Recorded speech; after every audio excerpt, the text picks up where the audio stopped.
All right, all right. We are live. Welcome back to Reason Answers, your home. Crackhead clown individuals.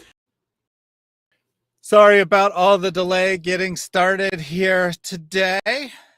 First, I had a phone call that lasted a very important phone call, lasted a while, so I delayed it.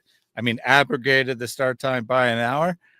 Then I came back and I was ready to get everything set up, except that it was not cooperating as I would have liked because reasons. No, because I actually use separate code for doing a vertical live stream like this. It'd been a while since we did one of those. In fact, the last time I did a vertical live stream, I ended up getting fired from my job. So hopefully we have a bit better results today than that.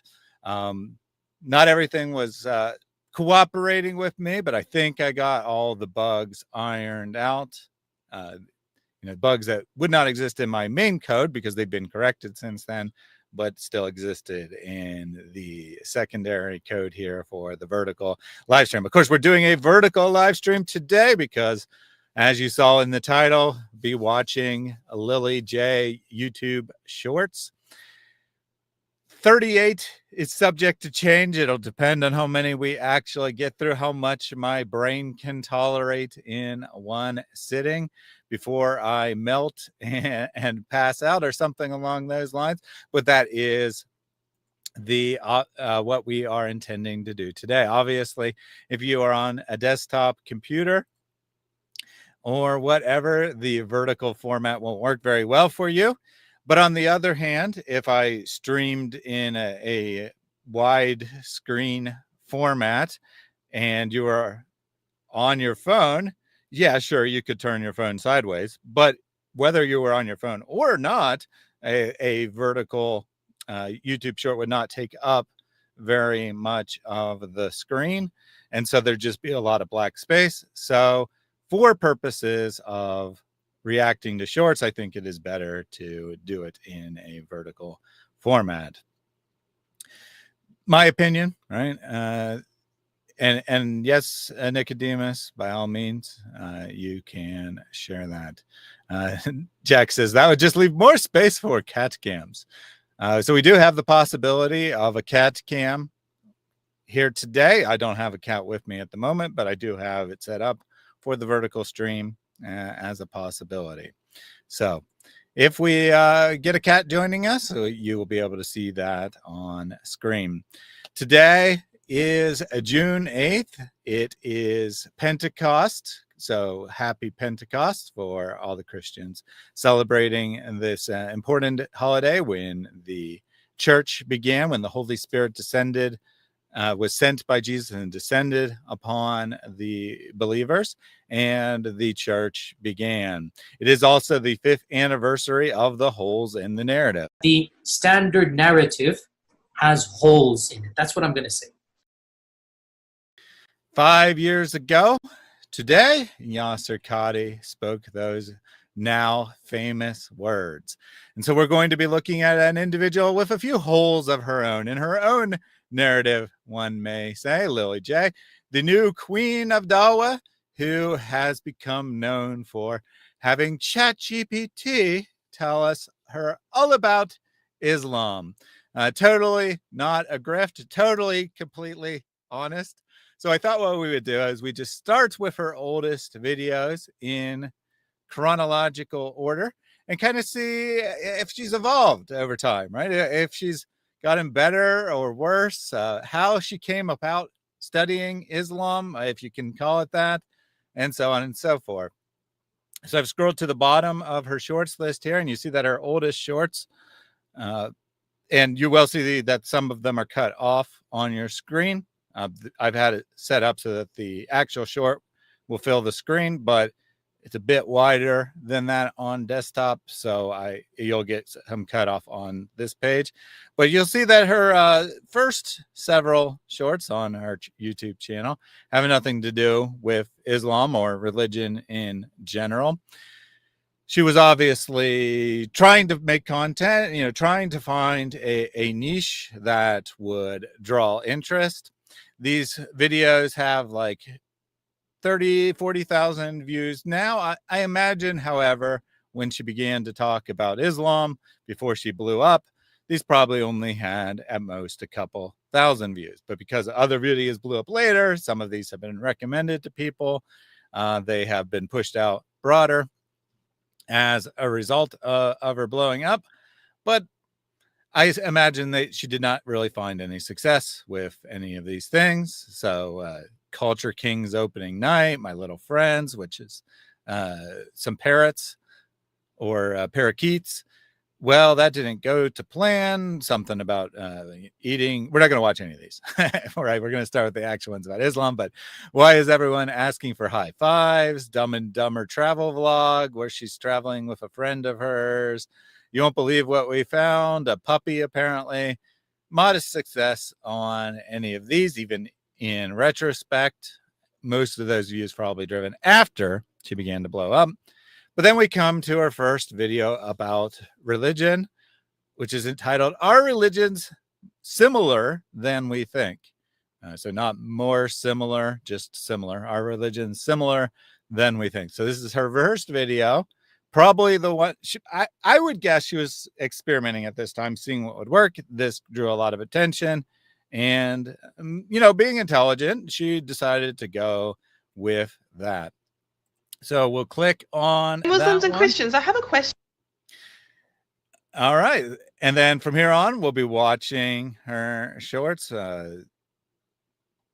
Before we do that, let me just take a couple comments from the audience, however. Una says, trusting ChatGPT as a source is like trusting the town drunk in a bar. Probably not the best source. Indeed. So the way generative text, this is probably a good thing to say at the start here before we get into anything.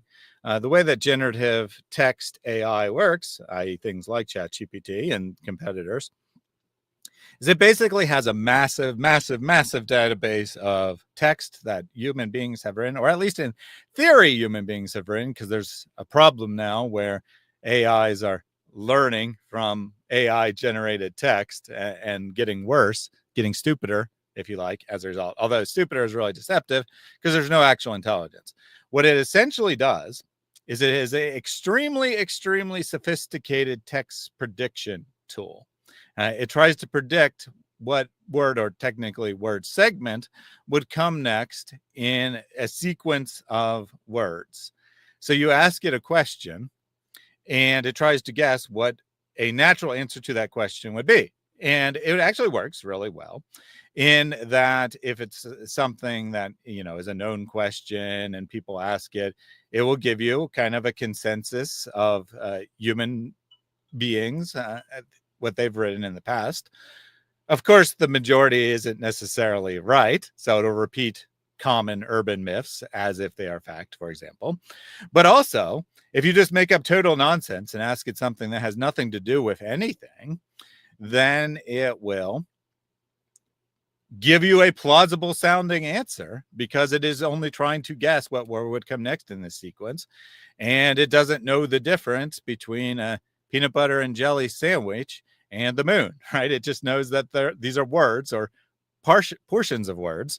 And so you ask it something nonsense and it will still generate something that sounds plausible. It also has the ChatGPT specifically has the ability where you can select and kind of tell it how you want it to answer, which is obviously, we'll get into it more as we get into specific things, but it's obviously something that Lily J has done, as many people have demonstrated. They can ask the exact same questions. It'll give a different answer, then they tell it how to answer, and it will answer exactly how they tell it to. And it will sound just like her. That's, oh, I'm so shocked that it supported Islam when I told it to support Islam 5 minutes ago.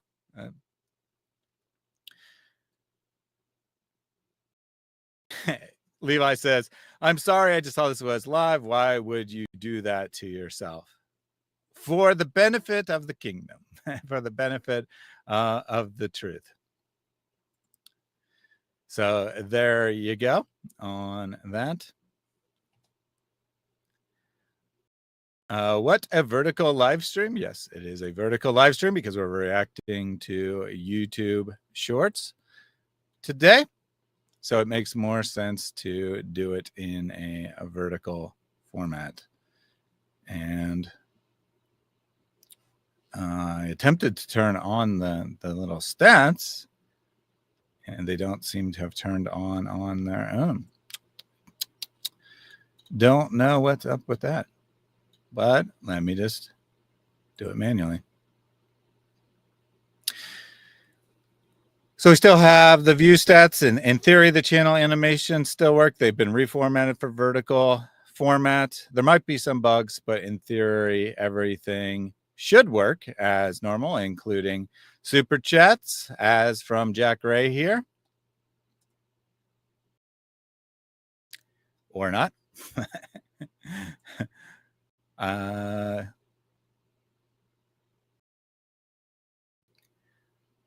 All right, well, maybe it's not going to play that for me. I'll have to look at what's going on there. But Jack Ray says TikTok, time to rock as we are getting underway. Appreciate that. Let me just take a quick glance here.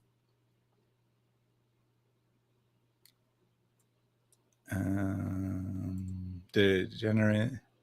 No, so it looks like it didn't do the text or the video. So, all right, I'll look into that. I'll see why that didn't work, and I'll get it fixed in the event that we do another vertical live stream. Obviously, we'll primarily do regular horizontal live streams, but for reacting to shorts seemed more appropriate. All right, let's get into what Lily J has to say here. This is her first ever video on a religious topic. Muslims and Christians, I have a question. Yes. Yeah. What does it say in your books about praying? Well, in the Quran, chapter 22, verse 77, it says, bow down and prostrate and worship. Very, very beautiful here. We got the talking Quran. The eyes are underneath the stats there, but we got the talking Quran here. Say. In the Bible, Matthew chapter 26:39, Jesus fell with his face to the ground and prayed. That's interesting. Hey, don't forget about me. Exodus 34:8, Moses bowed down to the ground and worshipped. Genesis 17:3, Abraham fell face down. Numbers 16:22, Prophet Moses and Aaron fall face down and cry out to their Lord. Oh my God. Hello, over here. Joshua 5:14, and Prophet Joshua fell on his face to the earth and worshipped. 1 Chronicles 29:20, Prophet David and the assembly prostrated themselves before their Lord. Nehemiah 8:6, Prophet Ezra and his people worshipped God with their faces to the ground. Psalms 95:6, come, let us bow down and worship. This seems really similar to me. Is this a coincidence, guys? Hey, Muslims and Christians. Hey, is this a coincidence, guys? So as you can see, she hadn't come across the chat GPT idea yet here on her first video. She didn't ask chat GPT how do Muslims pray or how do Christians pray or something along those lines. She actually put in the verses herself. And yeah, I do believe she did say palms. That's what it sounded like to me. So in the book of Palms, we read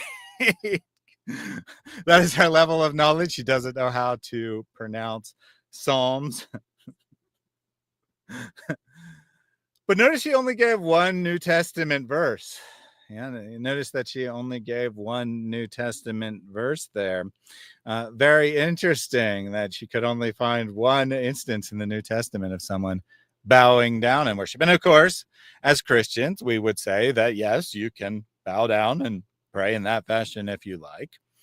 You can pray on your knees. You can pray standing. And if you read the entirety of the Bible, not just verses she's taken out of context, you'll find all these positions and many more for prayer. The most common being standing, because that was the traditional Jewish way to pray, is to stand with hands up in the air, is the traditional Jewish way to pray, and thus it's the most common way people pray in the Bible. But, you know, very similar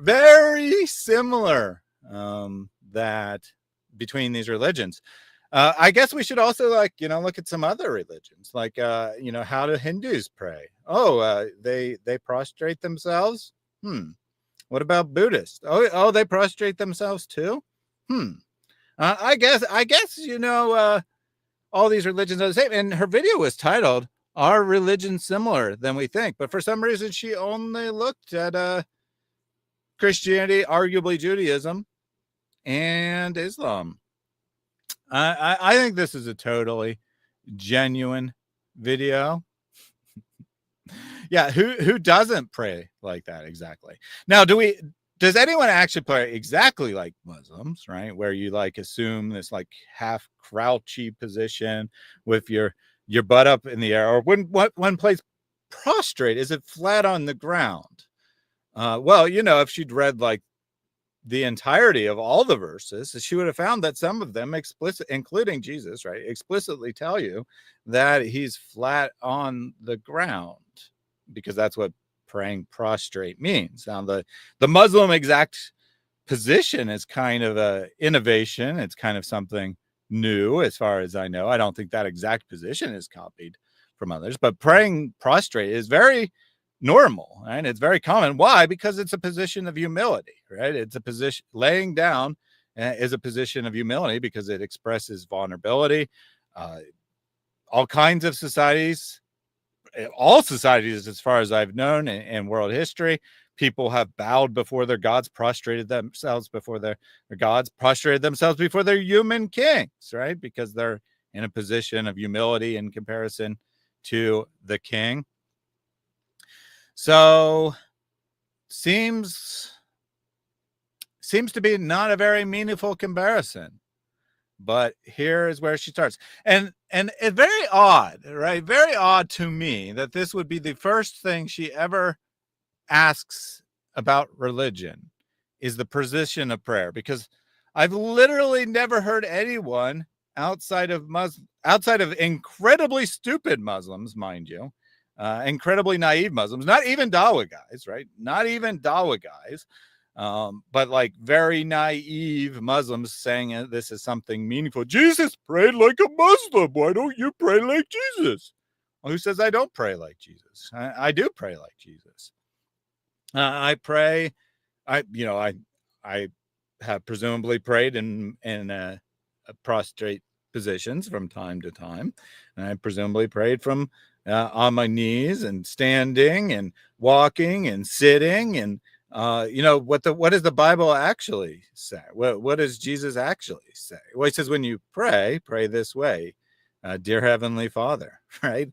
Yeah, I do pray that way. I do pray like Jesus, but that doesn't mean that I exclusively pray laying flat on the ground, or that I pray with my butt up in the air, like Muslims, because Jesus prayed in a variety of positions himself, right? You read the whole Gospels and you'll see that Jesus prayed in a variety of positions. I know, it's shocking.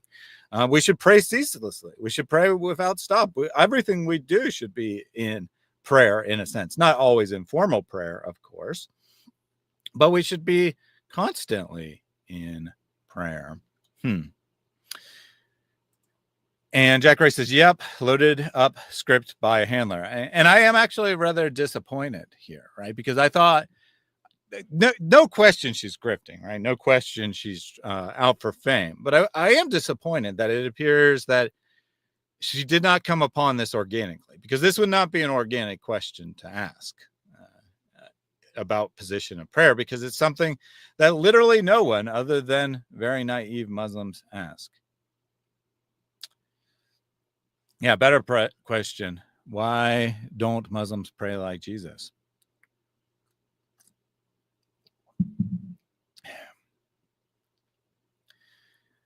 Cherry picking phrases from verses doesn't prove anything. So we did see that she provided the verses herself in this, and it got a good amount of attention, 100,000 plus views on this. And so she continued on. Let's get the next video. Hey, Muslims and Christians, I have a question. Yes. Does God have a God? Nope. He's the only one. Our creator. So when Jesus says my God in John 20:17, who's he referring to? He's referring to our God. Who's Jesus's God? The Father. Oh my gosh. Obviously, we still got the talking Bibles and the talking Qurans here, right? It worked once. It worked the first time. So why not do it again? Why not try again and see if this same format takes off again a second time? I think it probably did do very well. Probably got a lot of attention, probably from Muslims who are like, ooh, a Christian. They just assume because, you know, she's a white woman. A Christian saying nice things about Islam. Let's pay attention and see. So same format here. And now we seem to have another Dawa Muslim talking point. John 20:17. This is probably the most commonly quoted verse by Muslims. Of course, they never quote the whole verse, and they certainly never quote it in context. But, you know, this is totally just what some honest person seeking out to understand what Christians believe and what Muslims believe. And this time she didn't even say, like, preface it with, you know, any pretense of being anything other than Christian versus Muslim. But this is totally what someone in that position would do. So there was a comment here that I think she's copying the magic backpack from David. No, I don't think so. This is not a technique or idea that David invented. It's existed for a long time there. I wonder if that's her face or if it's like a pre-generated face, because it looks like it actually could be her face. The eye color is correct. So that might actually be her face. Anyway, basically you put green on your face and then you can code out your face pretty easily. Also, the Quran just confirmed Jesus is God in her skit. Well, no, not exactly. More like lowest IQ. Yep. All right. Well, let's get the argument. I mean, we all know this argument, but let's get it from Lily. Father is the God of Jesus? Correct. So Jesus is not God? Actually, Christians believe Jesus is God too. But I thought God doesn't have a God. That's correct. What does the Quran say? In the Quran, chapter 575, the Messiah, son of Mary, was a messenger of God. Chapter 1930, Jesus says, "Indeed, I am the servant of God. He has given me the scripture and made me a prophet." Oh wait, we say that too. Matthew 21:11. Oh wait, we say that too? No, we do not say that too, Miss Holy Bible.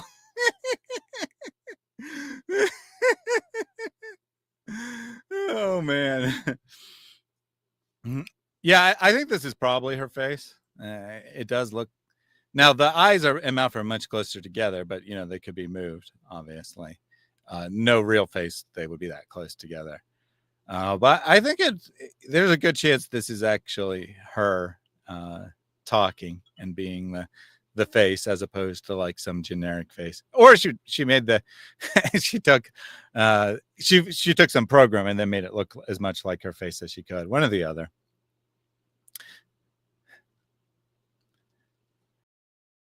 All right, let's see Matthew 21:11 here. Jesus, the prophet of Nazareth. John 14:19. A woman says to Jesus, "I see that you are a prophet." John 6:14. After the people saw the miracles of Jesus, they began to say, "Surely this is the prophet we were promised to come into the world." I'm even more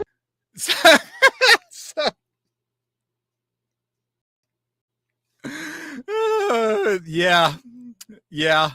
I think we've confirmed that she's definitely being fed a script here.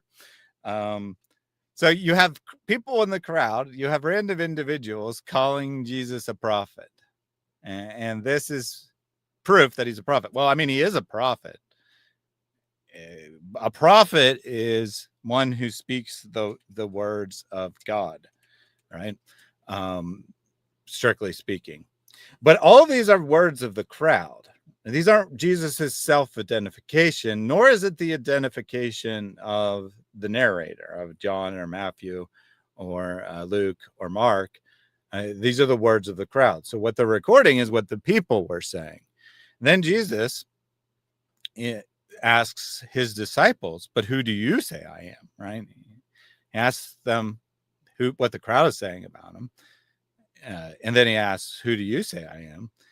And Peter says, you are the Christ, the Son of the living God. And this is the climax of Mark's narrative. This is the highest point when Peter says these words, which is not, oh, you're just a prophet, you're a messenger of God, or something along those lines. So Una says, here's the sad thing. Lily's going to be treated like a white trophy if she converts. I've had white friends who tried Islam were immediately thrust into teaching Islam. So I haven't been following this closely, but apparently she has stated she converted to Islam.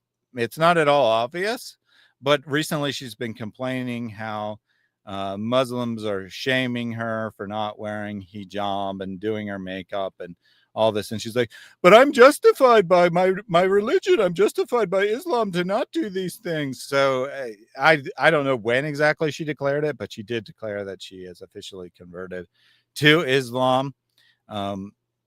Absolutely, treated like a trophy. They'll make her rich. They'll make her famous. They already have, right? They already have done this. And I just have to ask why. Why would Muslims act this way? It's completely obvious she's grifting. It's completely obvious that someone like Bobby is grifting. He announced it a year in advance, basically saying, oh, I'm going to spend the next year studying Islam, guys, and then I'll decide if I want to convert or not. And then, shockingly, he converts. People like Andrew Tate, obviously grifting, obviously have no interest in Islam as a actual religion. Other people who are less successful than any of those individuals, but still playing the same game, like the blonde Muslim, as their YouTube name is, clearly grifting, right? Why are they so infatuated with these white people who are obviously scamming? All I can figure is that they have severe cognitive dissonance, because in the Quran, Allah repeatedly states that the Muslims are the best of all people. But when they look at their societies, they see this is obviously not true. They see backward societies. They see societies filled with violence. They see impoverished societies. And then they look at what they perceive to be white people, countries that are predominantly Caucasian, but of course have mixed ethnicities. And they say, those societies seem to be the real best people, right? And I'm not saying this is true. Don't put words in my mouth. I'm not saying it's true that white people are better, but the Muslim looks at our societies and they say they seem to be rich. They seem to be happy. They seem to be powerful. They seem to be in control of the world. They seem to have societies that aren't plagued by constant violence and where everyone has enough to eat, and so on and so forth. So then a white person converts, and sadly it doesn't work if you're a Black American or an Asian American or whatever. You have to be white. It has to be white because that's what they perceive the West to be. If a white person converts, then they're like, oh, so the best of people are becoming Muslims. So the Quran is true after all. Maybe Allah isn't a liar. And thus they shower us with fame and fortune. Any white person who converts to Islam or pretends to convert in the most blatantly, obviously pretenses, they say, oh, this is awesome. This is so great. This is this is what we need.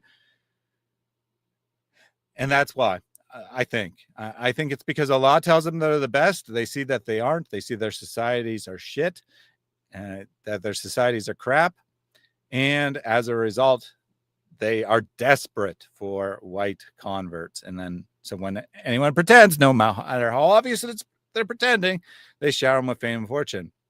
Indeed, they showered the guy who wrote the 100 most influential people in human history and put Muhammad at number one, they literally built statues of the guy in Arab countries, and he didn't even pretend to convert. That's how desperate they are for any kind of validation. Let's finish up this video. Now, how does that work? Hey, Muslims and Christians, So she's very confused, very confused. How does it work that Jesus is both fully human and fully God? Oh, yeah, very confusing there, Lily, and totally confusing, and no clue what that could possibly mean. We believe he's a human being and God incarnate. Wow.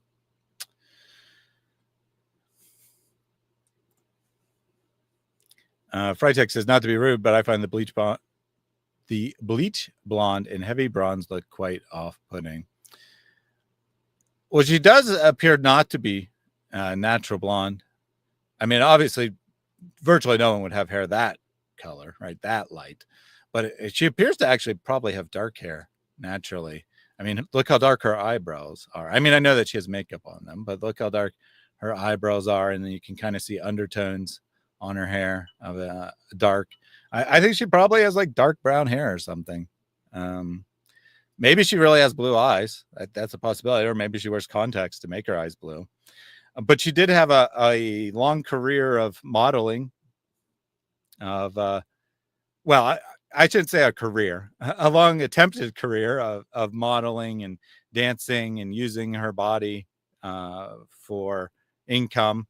And I don't mean as a prostitute. I'm not accusing her of being a prostitute, but I'm saying using her looks and her appearance and so on and so forth to garner attention. So she has adopted a look that she thinks will get her the maximum attention. And she's found a religion in which it will. Let's put it that way. All right, let's get to the next short. Oops, wrong picture. Hey, atheists and believers, I have a question. Yeah. What do you guys say about the creation of the universe? We believe God created the universe. It's an intelligent design. Okay, that was weird. I don't know what was up with the... I don't know if it's the video. Maybe the video is just actually messed up. If I go to a still and it's still messed up. I don't know if it's me or if it's the actual video. What do you guys say about the creation of the universe? We believe God created the universe. It's an So believers say that God created the universe. So this one isn't Islam versus Christianity. This one is theism versus atheism. intelligent design. We believe it's a coincidence. We believe in hard facts backed by... I like how the atheist scripture here is The God Delusion by Richard Dawkins.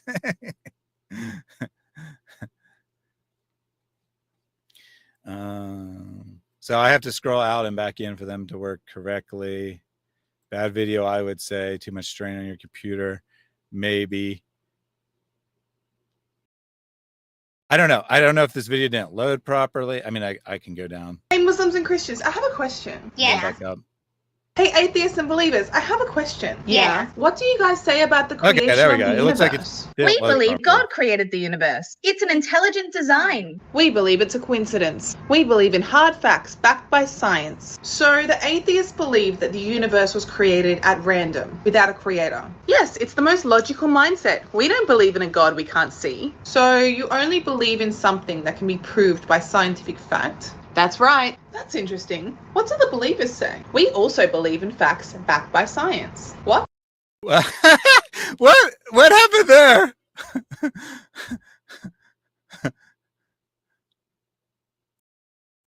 It wasn't a book. It was her face. Did she forget to edit it onto the book this time? I think she forgot to edit it onto the book that time. I think that confirms that she is using her face. I think that confirms she is using her face for the books.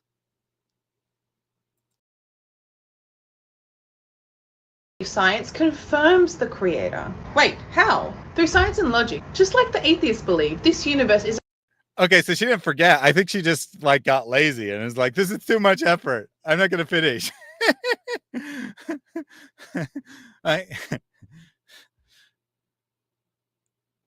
She's like, too much effort. I don't want to finish.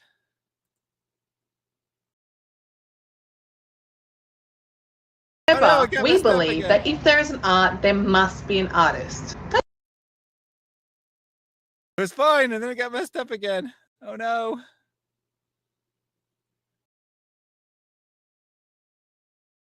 Believers, I have a question. Yeah. What do you guys say about the creation of the universe? We believe God created the universe. It's an intelligent.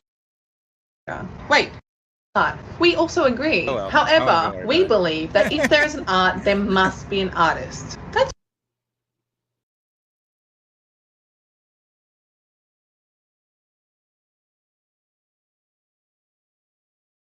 Think of a house. Would you ever doubt there was a builder? Of course not. Look at a painting. Can you know for certain there was an artist without even meeting them? Obviously, a painting can't paint itself. Hey, atheists and believers, I have a question. Yeah. So that was her attempt at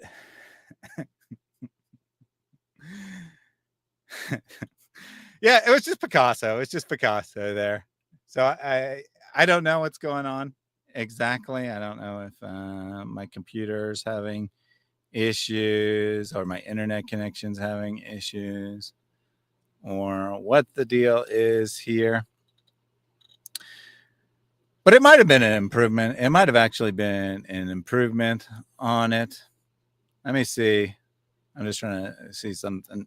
Anyway, while I'm trying to figure that out, let's see if I can talk meaningfully at the same time. Good luck to me. So, as I was saying, I guess this is her attempt at proving theism. She's trying to give a design argument. And it's a little interesting. It's a little out there, this attempt for sure. She tried, but I don't think that this will be convincing to anyone, even Muslims. I doubt even Muslims would think that this was a good argument, because she didn't even really make the argument. She just kind of tried and say, oh, well, you know, us atheists, we believe in facts. And she says, well, us as believers, we believe in facts too. It's like Picasso painting a painting or something. Yeah. Good try. We haven't found ChatGPT yet, but she did give up halfway through this one on animating the faces. So I suspect this will probably be the last animated faces one.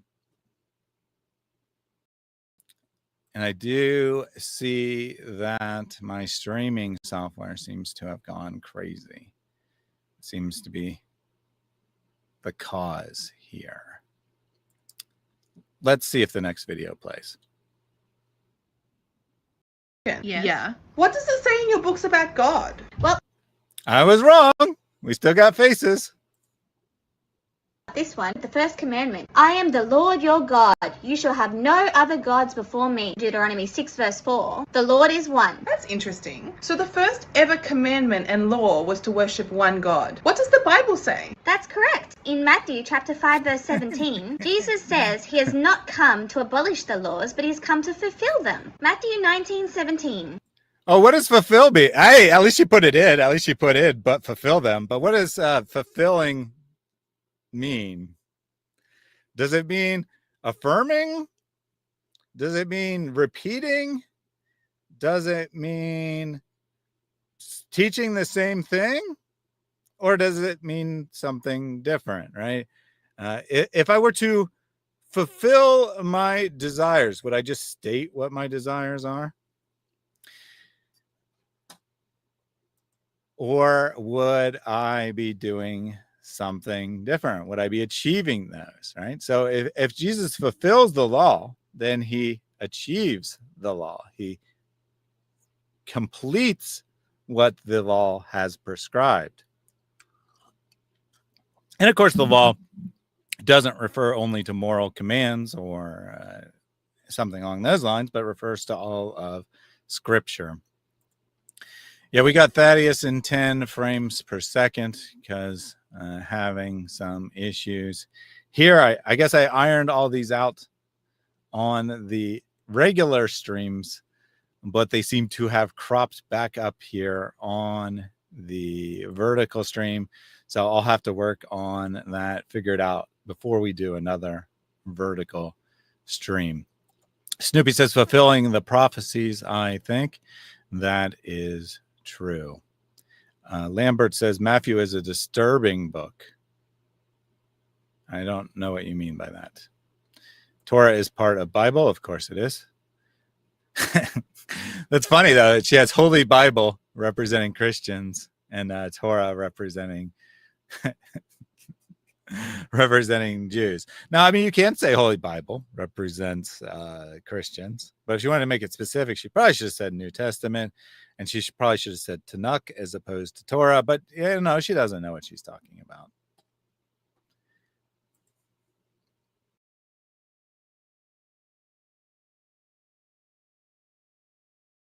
18:19. Jesus asks, "Why do you call me good? There is no one good except God alone."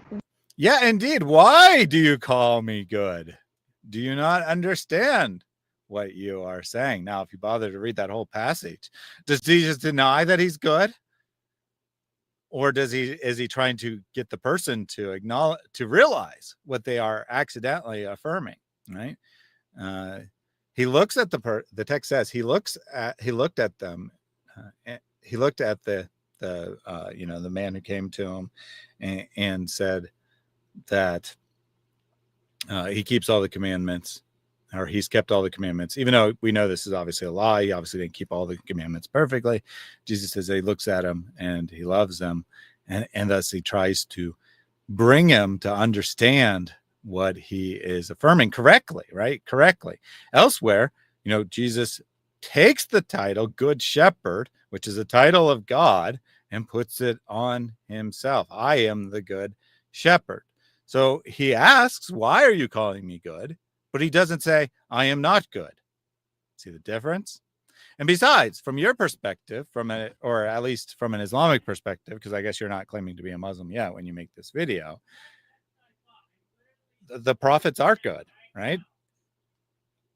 They're perfect. They make no moral sins, no serious sins, at least, right? There's some allowance for mistakes and errors, so they're not perfect in the sense that they never say a factually wrong statement or something along those lines, but they never sin. That freeze frame captures her essence perfectly. It is a good freeze frame. It is a good frame. If she took acting classes, she should demand her money back. Well, she did have a background in entertainment, so she might have some acting classes in her background. I'm not sure. Let's see here, right? The first commandment is to love your God and have no gods besides him. And yet Christians affirm that, right? We don't have any gods besides the Yahweh, Holy Trinity, Godhead. Jesus is part of the Trinity, right? He's one of the three persons of the Trinity. No contradiction here, but I'm sure she'll say there is one. What does the Quran say? Chapter 112. He is God, who is one, the eternal. There is nothing equivalent to him. Chapter 2, verse 136. We believe in God and what was revealed to us, and what was revealed to all the prophets. Abraham, Ishmael, Isaac, Moses, and Jesus. Hey, Muslims and Christians, I have... You believe in all that was revealed to all the prophets? You believe in the Torah? You believe in the gospel? I mean, I know the Quran says you do, or says you're supposed to, but you don't, right?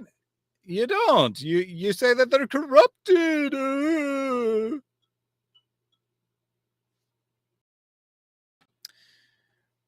We don't believe in that, even though our God tells us to believe in that. You have a different message, even though our God tells us you have the same message. So here, at this point, Lily J thinks that, well, I don't think she actually thinks it, but her scripts think that all the religion, that Christianity, she said all religion, but what she means is Islam and Christianity, primarily maybe Judaism kind of there in the background, that they all teach the exact same thing.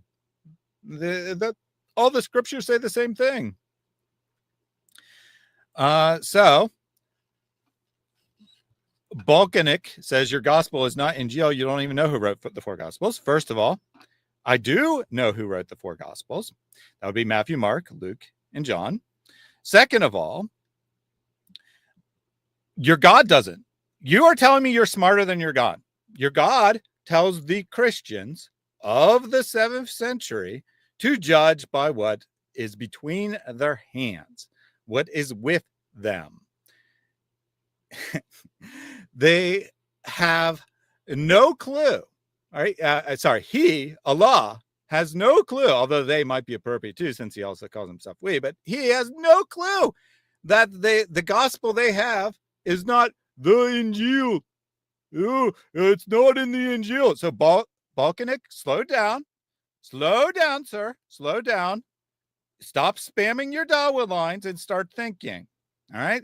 So you need to answer this question, Balkanik. Well, first of all, you need to say, I have my volume on and I'm hearing you. And then you need to answer my question. Why does your God tell the Christians of the 7th century to judge by the gospel if they don't have it?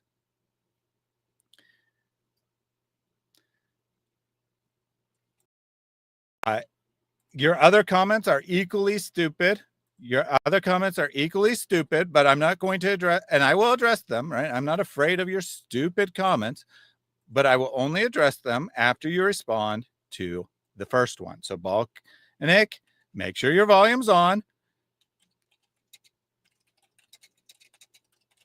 And then respond to what I have said. Turn volume on, respond to what I have said, or else I won't interact with you any further, and you'll be timed out for spamming. Those are your options. You can interact. You can interact with what I have said, or you can go to timeout. Turn volume on, interact with my question, or you will be timed out. I'm not here to let you spam nonsense. If you want to read your Dawa script, you have to interact with your Dawa script. You have to engage with what is being said. Your claim is that the gospel is not the Injil. Tell me why your God is too stupid to know this and what the Injil actually is then. If you spam one more time, you'll be in timeout. It appears that you are not reading or listening, and it appears you're probably just a bot. You're probably just a bot who was sent in here to spam stupid words and not engage with anything. And if you're not going to engage, then there's no point in you being here. I am perfectly happy to engage with all your nonsense, but you have to actually respond to what I'm saying in response.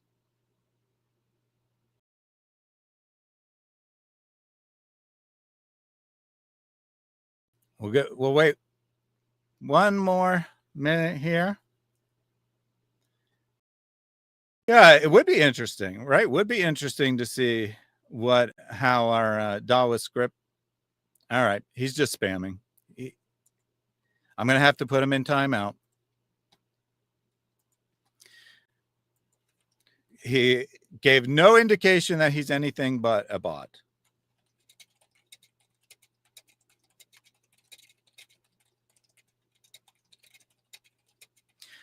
Give me 1 second. I'm typing my question in chat.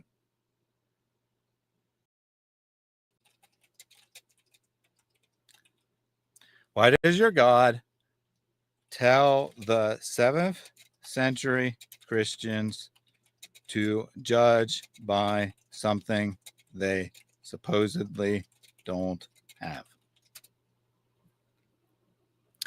All right, let's get back to Lily J, since Balkanik was apparently just a spamming robot.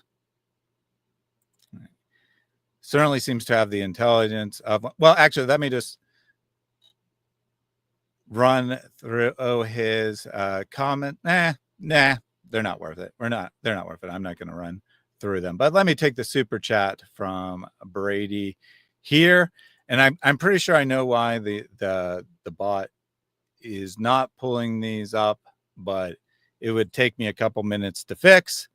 And so I don't want to try to do it while we are live and make you guys just sit there. So we'll just be without the little animations today from Brady. I bet she picked Islam because where she lives, you can bash Christianity, but not so much Islam. It could be jail for you. Cough, cough, Tommy Robinson. I think that she picked Islam because someone... there seems to be a handler involved, right? There seems to be a situation where someone told her this, because it doesn't seem to be something that she could have stumbled on organically based on these early videos. So I bet you someone spotted her and said, this looks like someone who might potentially be a good asset for our cause, told her what to say, and that's why she picked Islam. But yeah, sure. Well, forget the law. She certainly wouldn't get famous by saying, "Hey, ChatGPT, what does the Bible teach me about Christianity?" Right? Because Christians aren't that gullible and stupid to be like, "Oh, ChatGPT has proven Allah is real, or that Yahweh is real," since we're Christians. Because we have much better evidence than a generative text bot that is only repeating words found in its database. Anyway, thank you very much for the donation there. And we will move along with Lily's next video. Will we have talking books, or will we finally get to ChatGPT? We will find out. Jesus. Hey, atheists and believers. Hey, Muslims, Christians, and Hindus. I have a question. Yes. Can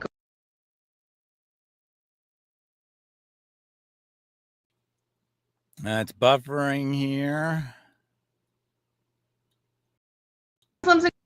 Hey, Muslims, Christians, and Hindus. I have a question. Yes. Can God die? No. Oh. He is eternal. We still got talking books, but now for some reason we got Hindus involved too. So she hasn't yet come across to she hasn't narrowed it down to her winning formula yet, but we still got the talking books but now we got Hindus this time. Steph says, looks like a wig. So I believe that she is using hair extensions. So some of her hair is her actual hair and part of it is hair extensions. That would be my guess based on the fact that her hairstyle changes from video to video.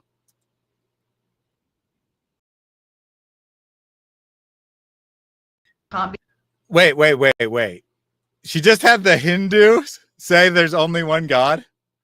Really? Like, does she have no clue what Hinduism teaches? No, in fairness, there's a variety of thought within Hinduism, and some versions of Hinduism approach a monotheistic-like system, but to say that they're monotheists is ridiculous. Right, so like I said, there's diversity in thought within Hinduism. Hinduism technically should be pantheism, right?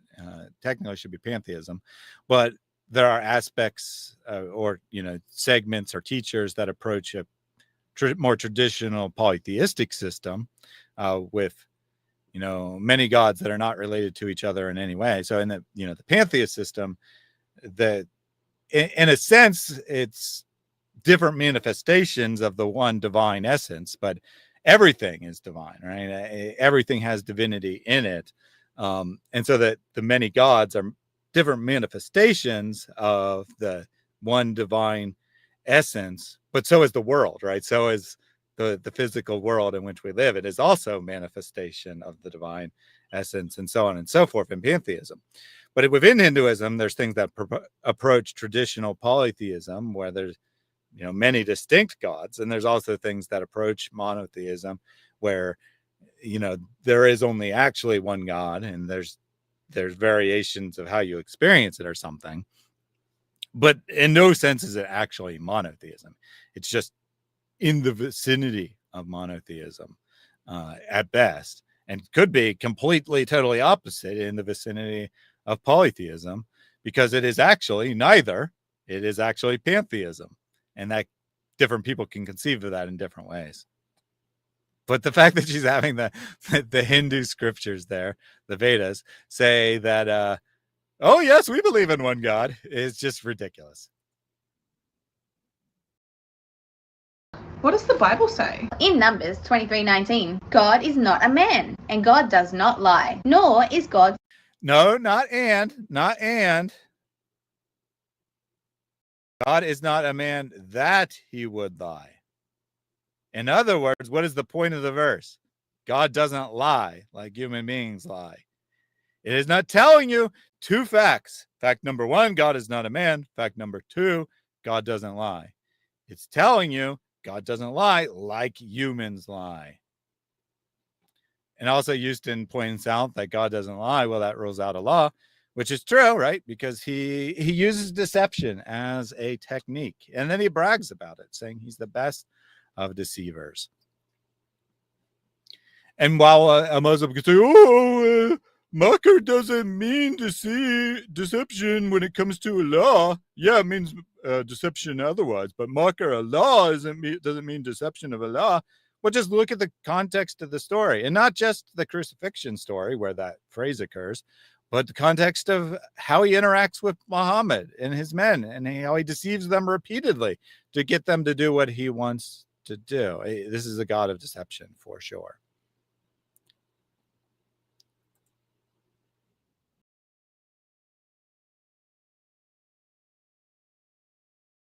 The invisible, the only God. Isaiah 40:28. Timothy.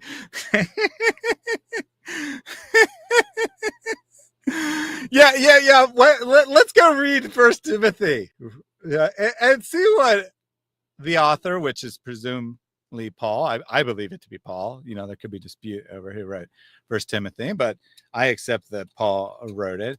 Let's see what he's talking about. Paul, an apostle of Christ Jesus, by command of God our Savior, and of Christ Jesus our hope. To Timothy, my true child in faith, grace, mercy, and peace from God the Father and Christ Jesus our Lord. I wonder what he's referring to when he says that there is, and there's just the opening words, right? But I wonder what Paul is referring to when he says there is but one God. Maybe you should have, finished the verse where he says, and one mediator between man and God, Christ Jesus. Maybe you should have finished the verse, right? Maybe you should have finished the verse and not been such a deceptive liar, because it's quite clear that Paul, or whoever wrote First Timothy, believes that Jesus is part of the divine, right? He's part of the Godhead. Odd that she didn't finish the verse. And yeah, why is she appealing to Paul? Right? Is she appealing to the epistles? I thought only the Injil, only the Gospels counted. And one mediator, Dia al-Kabi. Man.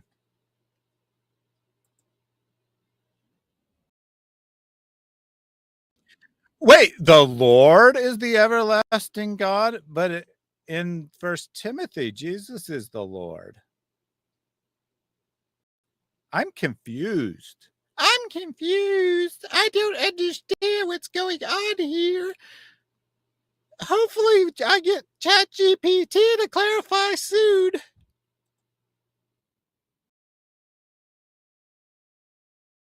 say? In the Quran, chapter 112, God is one, the eternal. He does not have children, nor was he born. There is nothing equivalent to him. Chapter 2, verse 255. There is no God except God, the ever-living, the sustainer of all existence. Neither drowsiness nor sleep overtakes him. Hey, what about us? We also believe there's an eternal God. In Sheda Shedara Upanishad 6:16. Hey, Muslims, Christians, and Hindus. It gets cut off there. I guess maybe the original was slightly longer and it was cut off to a minute there. Although I don't think she's been doing this long enough. Like, I think you had already expanded to 3 minutes. So I'm not sure. Maybe, but I think she wanted it to only be a minute long. Whether she recorded a longer version and put it on TikTok or something. But she felt that the point was clear there because, in the Vedas, something. We don't really care what the Hindu scriptures say anyway. We know this is a blatant distortion. But wait, I thought only 50% of the Injil is Jesus. 0% of Timothy is. Yeah. Yep.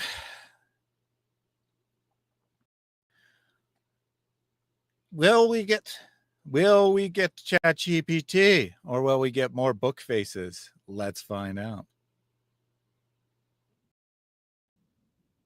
We know God exists. Well, one way is through the miracles of God. So we still got the faces. She said, hey, Muslims and Christians. She said, hey, Muslims and Christians. Holy Quran, Holy Bible, which is her face for Christians. The Torah, which is her face for Jews. Did she forget? Did she forget what she said?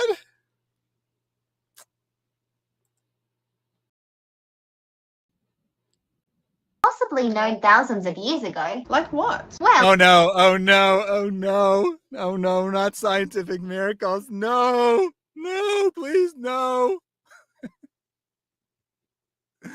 I think that's where this is going to go. I have a question for the audience. Have any of you ever made an argument that we know that God is real because the Bible contains scientific miracles? Now, maybe this isn't where she's going to go. Maybe she'll go to actual prophecy. We'll see.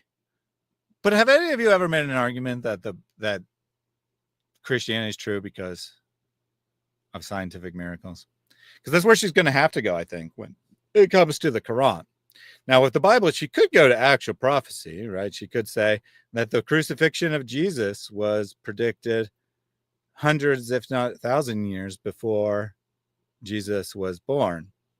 Of course, she doesn't believe in the crucifixion, or at least her handlers don't believe in the crucifixion. Brady says no. Joe Chris says no way. Timothy says the only miracle of Islam is people believe this trash is from God. I'm being nice calling it trash.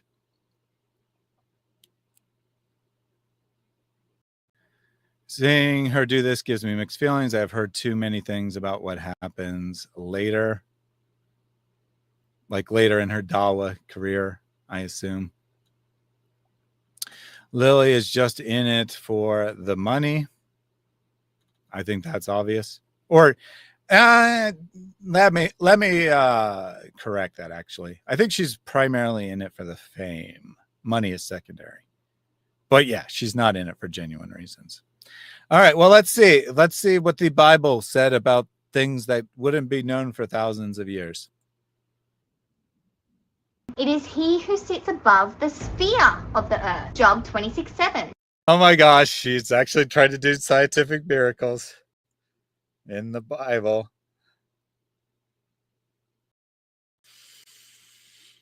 Isaiah 40:22, guys. The sphere of the earth. The Bible predicted the discovery of a round earth, or a spheric earth. John 26:7.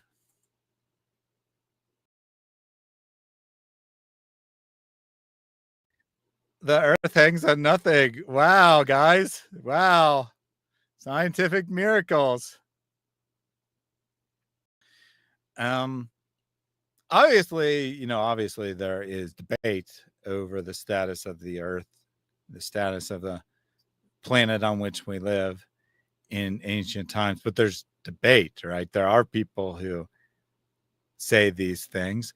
And in fact, the circumference of the earth, which only makes sense in a globe scenario, was calculated to a reasonable degree of precision in ancient times by observing shadows, right? So observing the shadows cast by buildings, they determined that the globe, or that the earth must be a globe, and even approximated the circumference in ancient times. It's actually rather a myth that the majority of people believed the earth was flat. Now, there were certainly people who believed it, including early Islamic scholars, because that's what the Quran teaches. But while there was people who held this belief, it was hardly like a universal or something. And that's where she goes to.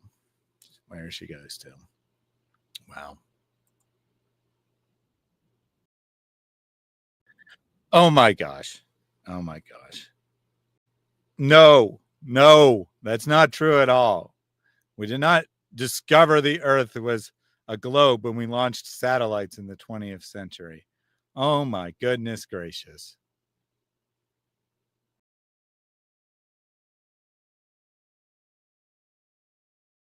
Bible even know this? What does the Quran say? Chapter 21:33. Who created the sun and the moon, each traveling in an orbit? The Earth's orbit around the sun was not Each traveling in an orbit.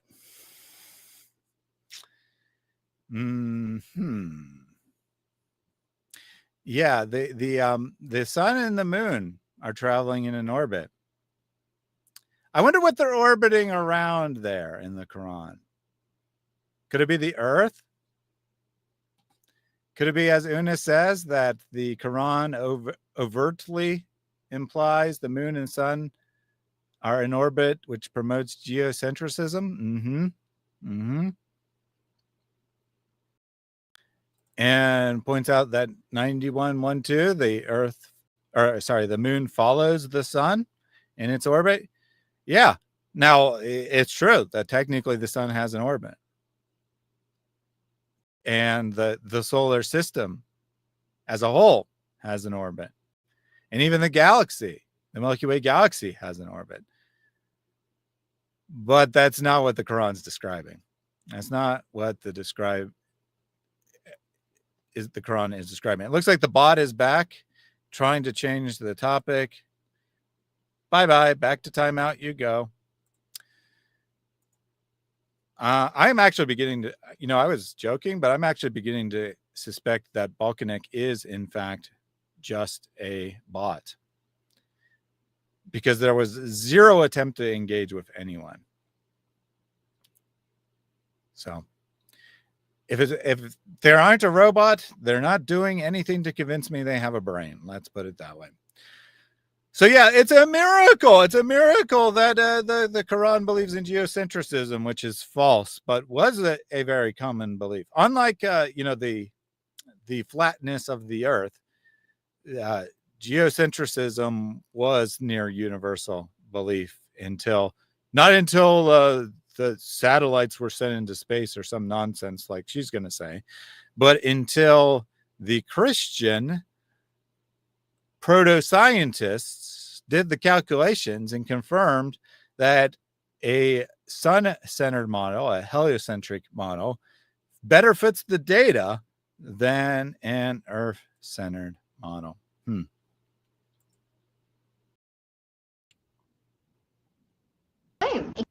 Oh, so she at least said the 16th century, but she didn't say who. the barrier between two seas where saltwater and freshwater don't mix. 57:25. We sent down iron. Science did. Oh, we sent down iron. I'm not going to address all of them. She just spammed a bunch of them. You guys know these are all nonsense. I've gone through many times.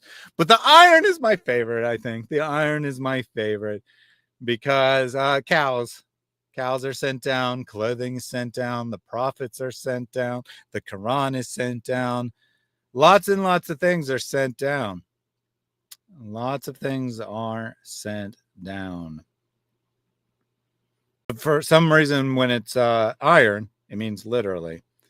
Oh, and by the way, ancient people from thousands of years before the Quran knew that iron was sent down from space. Indeed, the Egyptians, and the reason people would be obsessed is because with iron and why they put such a high status on it being sent down from outer space is because iron is super valuable, right, in the ancient world. It's super important. It's much stronger than bronze, which is the primary other metal that can be manufactured with existing technology, and thus allows for stronger weapons. In fact, the Quran says that iron tools are sent down. And the early commentaries say that the prophets are sent down with tools, iron tools, to wage war. Right? That's what the commentaries say this means. That what it's really talking about isn't like coming from outer space, but rather that the prophets are specially gifted with the ability to cultivate iron so that they can make better weapons and win their wars. That's what the commentators thought the Quran meant. But as I was saying, the Egyptians valued iron from space so much that they thought that space was made out of iron, that it was the primary substance of what we would call outer space was iron. And so then when a meteor comes and brings iron to the earth, that's not unexpected because that's what outer space is made out of. Didn't Monty Python do a cow skit involving a catapult? I'm not sure. Does ChatGPT confirm water doesn't mix? Well, I mean, it can confirm whatever you want because it doesn't actually think. It doesn't actually know anything. So you give it the right prompts and you can get it to say whatever you want. Send those cows back to where they came from in Monty Python. I think so. I think so. Don't I have a migraine from too much Lily J? Not yet. I mean, we're only on like video 6 or something. I mean, I'm not, my head doesn't hurt yet. Iron is strong, you see. Iron is strong. Then you. Exactly. And that's exactly what the commentators say. They're like, iron is strong, you see. This is proof that the prophets were sent to wage war on the unbeliever. All right. Let's see what more amazing scientific miracles we got here. But by the way, she said they're in the Bible too. And she said Isaiah, which is not Torah or Injil, and Injil, right? She said John. So at this point, she's still confirming the Bible. She's still saying that it's 100% in alignment with Islam and from God. Until the 20th century. False. I already explained multiple times how ancient people knew this. Egyptians knew it. The Mesopotamian people knew it. India knew it. China knew it. Lots of people knew that iron comes from space. What wasn't discovered until much later is that not all iron comes from space, right? Iron also comes from the ground.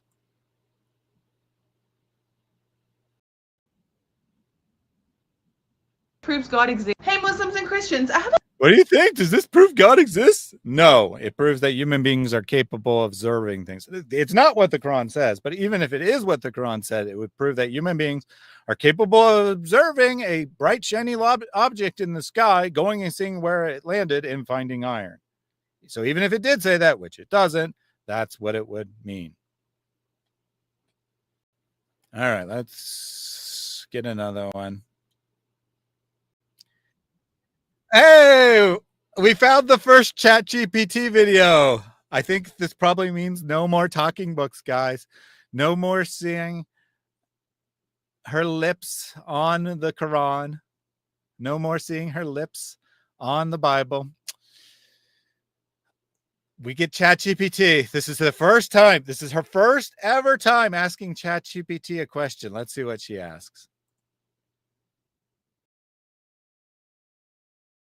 What I want you to do is read the Bible in a non-biased perspective. I want you to tell me if it's more likely that Jesus was a prophet or a god. Forget the church, forget the Christians. I just want you to read the Bible. You must give me an answer, and it must be in less than one paragraph. All right, this is her first ever question. She doesn't show that she's turned Islamic mode on her phone. But her first ever question, read the Bible without bias. Let me know if it's more probable that Jesus is a prophet or God. Well, why can't the answer be both? I mean, that's the actual position in the Bible. He's both prophet and God. And very sad, no more lips on the Quran. Let's see what ChatGPT says in a totally non-biased, non-rigged manner. Say. Reading the Bible from a non-biased perspective and focusing solely on its content, it's more likely that Jesus is portrayed as a prophet. The Bible frequently depicts him as a messenger of God, someone who teaches. Okay. I'm sorry, but she just gave away the game there. The Bible does use the term prophet, right? The Bible does use the term prophet. There's some possibility that a generative AI that has no clue what it's talking about, doesn't think in the slightest, could say that the Bible teaches Jesus is a prophet. There is no chance whatsoever that it would call Jesus a messenger. That is not a term the Bible uses to describe anyone. It is not a normal term. You know what the term messenger is in Greek? Remember the New Testament being written in Greek, the New Testament describing Jesus. The term for messenger in Greek is apostle. Pronounced slightly differently, but is the term that we have come to understand as apostle. So Breakfast Gun says angelos. Yes, that is also true, right? Angel is also messenger. But apostle or angelos, angel, both mean messenger. Unless I'm mistaken, right?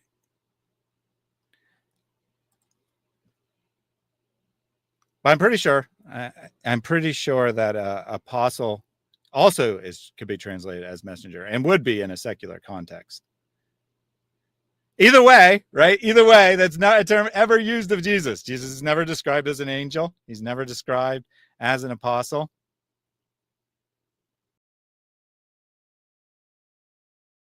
The Bible does not call Jesus a messenger. She told it what to say.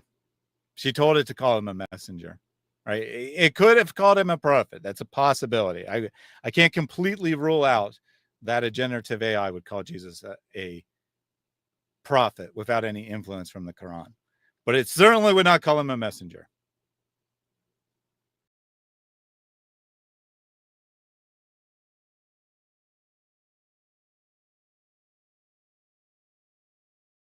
Which aligns closely with the role of a prophet. While there He performs miracles in God's name.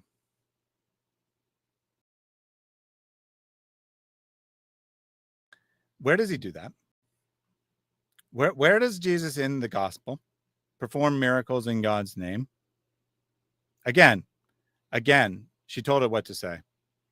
She said, answer in this way. The next time I ask a question, answer in this way. And then told it, then asked the question, and then it repeated back the answer. Because there's no way it would use that language, right? It's not the language of the Bible. So a villainous said, what about angel of the Lord? And Ruff said that he was a messenger, right?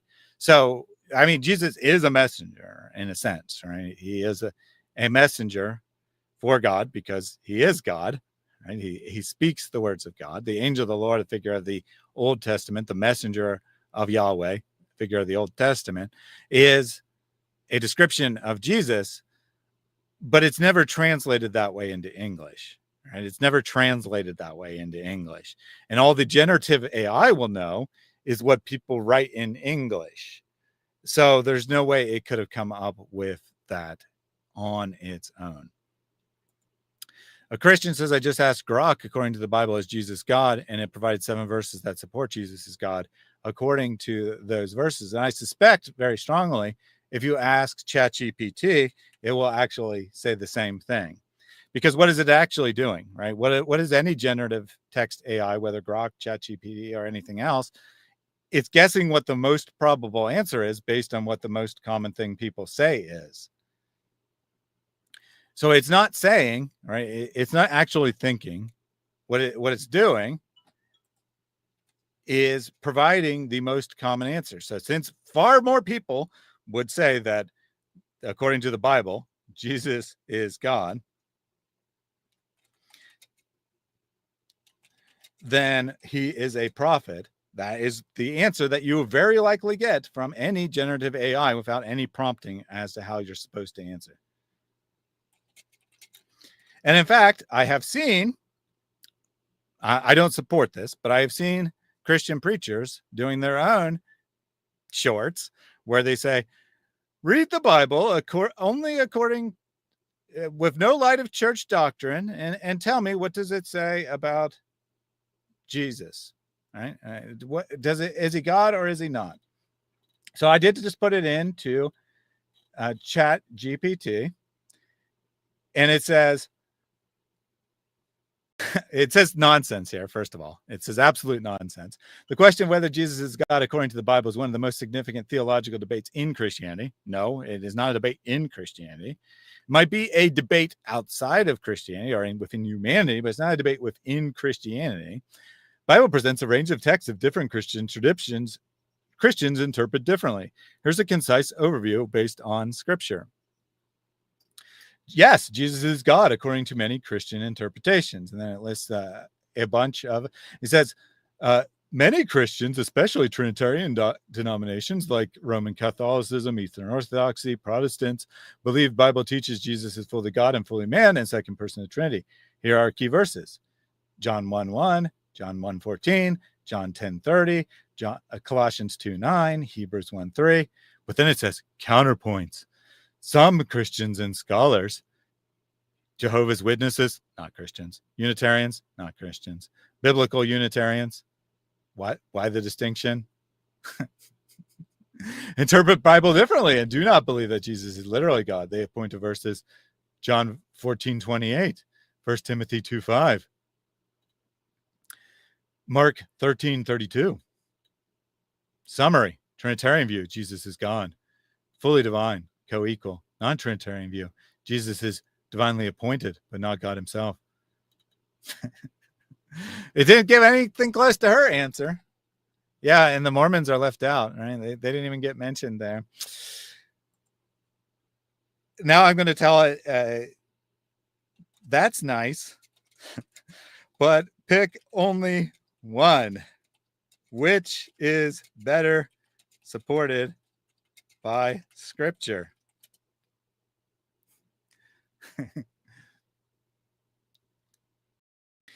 If we ask which view is better supported by Scripture, the answer leans towards the view that Jesus is God, especially in considering the New Testament as a whole. There you go. And I would show it on my screen, but since it's in vertical mode, it would be really tiny and it wouldn't be of any benefit to you. But you can do the same thing, right? You can put the same prompts in ChatGPT and you'll get slightly different answers because it'll give a slightly different answer every time. But it's not very hard to make it say that, according to the Bible, Jesus is God. It is actually extremely hard. Well, not hard if you manipulate it, but it would be hard to genuinely get it to say Jesus is a messenger of God because that's not a biblical term. Vertical equals bikini mode, apparently. Oh, by the way, that is an evolution here. She's more covered up now. In the first one, she was like, had her breasts hanging out. Now she's at least got them covered. So that is an evolution in her tactics here. Why are you intellectually hurting yourself, my brother? Well, sometimes you gotta make sacrifices. That's the last thing you would ever want to show anybody.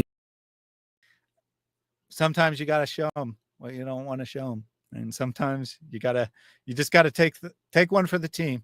This vertical live stream is throwing me off. Oh, I did that on purpose to mess with you.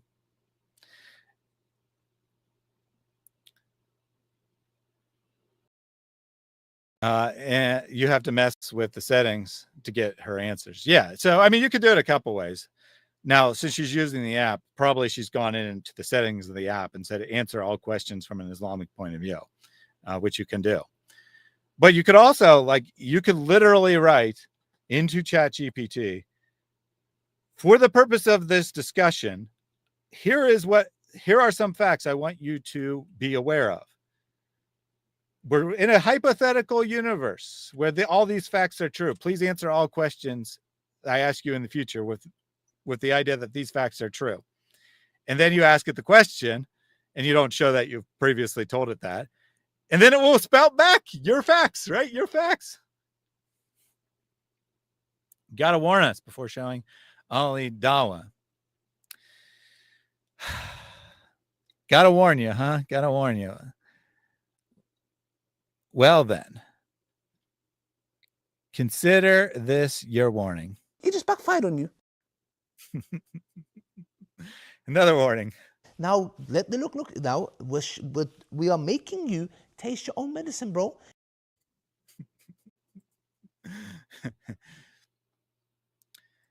Yeah, if I used the normal layout, you could have had enough room to show the ChatGPT window. So if we do another one of these, maybe that's what I'll do. Maybe I'll have Lily on a third of the screen, myself on a third, give or take, maybe less, probably less than a third.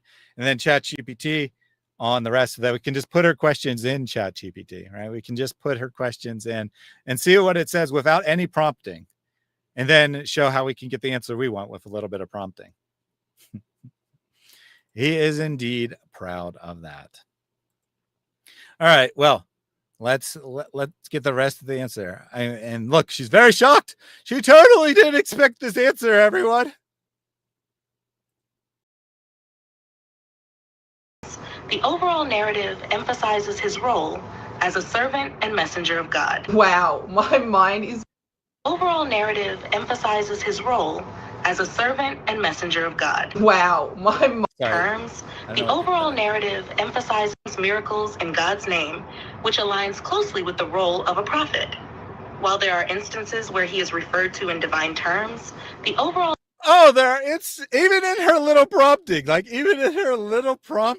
it still admits that Jesus is referred to in divine terms in the New Testament. What are those divine terms? Well, that would be Jesus taking the names of Yahweh upon himself. That would be Jesus declaring himself to be God.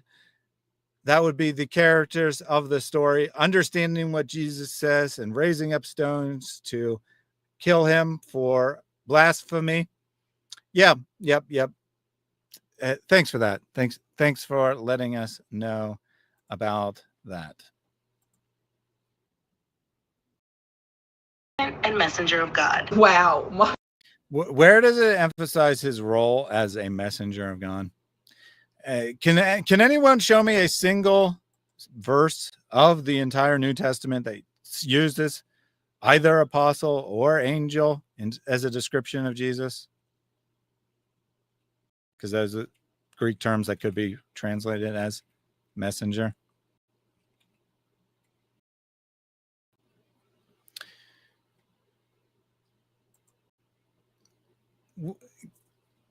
I will go ahead and do this on request from Freddie here. We should have a different stream where we just ask ChatGPT questions. But okay, so I'm asking it now. Are Yahweh or you said Jehovah, so I'll say Jehovah. Jehovah God the Father of Israel and Allah the same God? I asked that exact question word for word the way that you phrased it. Let's see what it says. This is a deeply important question with theological, historical, and interfaith dimensions. Let's approach it respectfully and clearly. Yeah, let's do that. Short answer. From a historical and monotheistic standpoint, yes, Yahweh and Allah refer to the same singular God, worshipped by Jews, Christians, and Muslims, the God of Abraham. Well, there you have it. But, from a theological and doctrinal standpoint, what each religion believes about God's nature and action, no, they are not the same in terms of how the tradition understands or describes them. So, in terms of monotheism, yeah, they both believe in one God. But in terms of their actual theology, they believe in different things. That is the short answer provided by ChatGPT. And then it gives a very long answer as well. Key differences, puts a little chart here. It says Judaism, Yahweh, Christianity, God of the Father, Islam, Allah, revealed in Tanakh, Bible, Quran. Jesus as God, no, yes, no. Oh, look, here, without me even asking, it says that according to Christianity, Jesus is God. Trinity, no, yes, no. God's name, Yahweh, Father, Son, Spirit, Allah. So, seems they're not the same. Good question from Breakfast Guy. I wonder if any of her followers put ChatGPT to the same test. Yes. She actually gets lots of comments from Muslims being like, sister, I don't understand. I asked ChatGPT the same question and it gave me a different answer.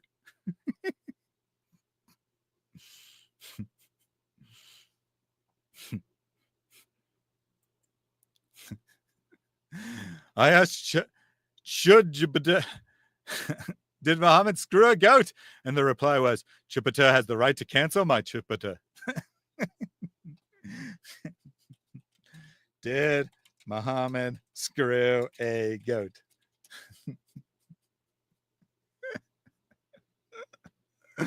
It says this is malicious fabrication.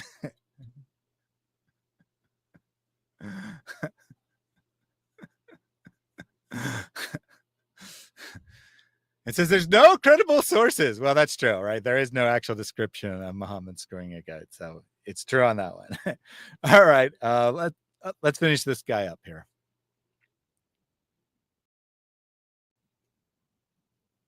Her mind's blown. What do you think? Yeah, totally blown by repeating back what you told it to say. Hey ChatGPT, I have a question. How should I live my life? Should I believe in God? Should I be atheist, agnostic?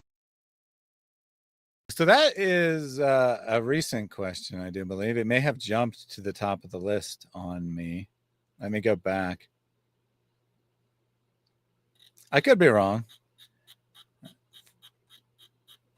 But people have been talking about it, so I assume it's a recent one.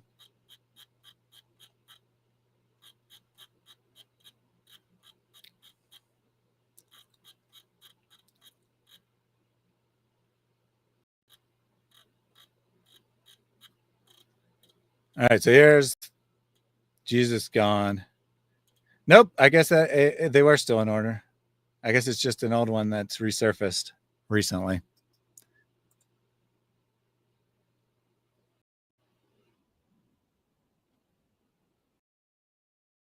Believe in God? Should I be atheist, agnostic? I want to live a happy life, have fun, but also have a sense of purpose and fulfillment.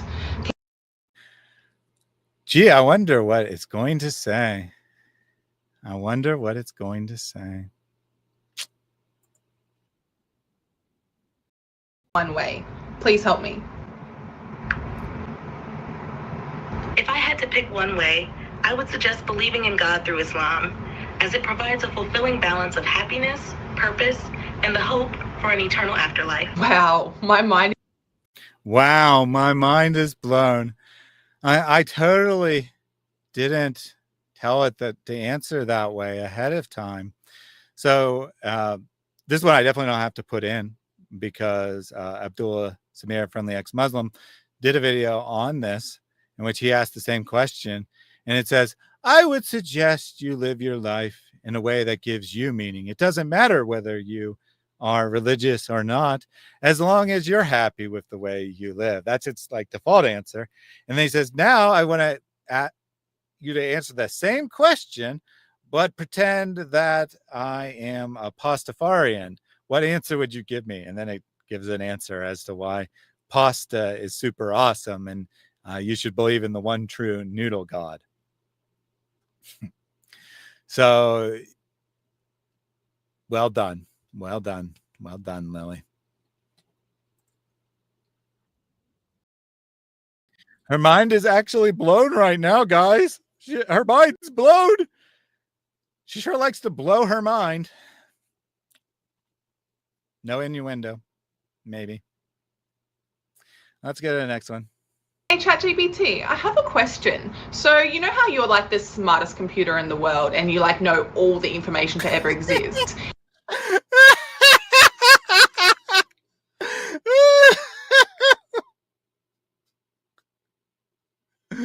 What the heck?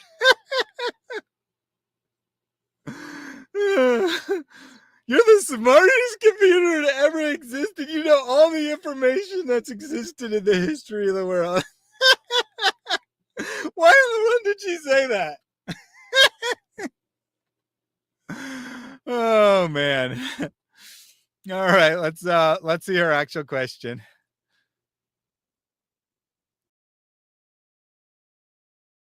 Incidents. I only want you to answer in one sentence and you can only pick one, okay? All right, so this one's not Islam versus Christianity, apparently. This is another theism versus atheism one.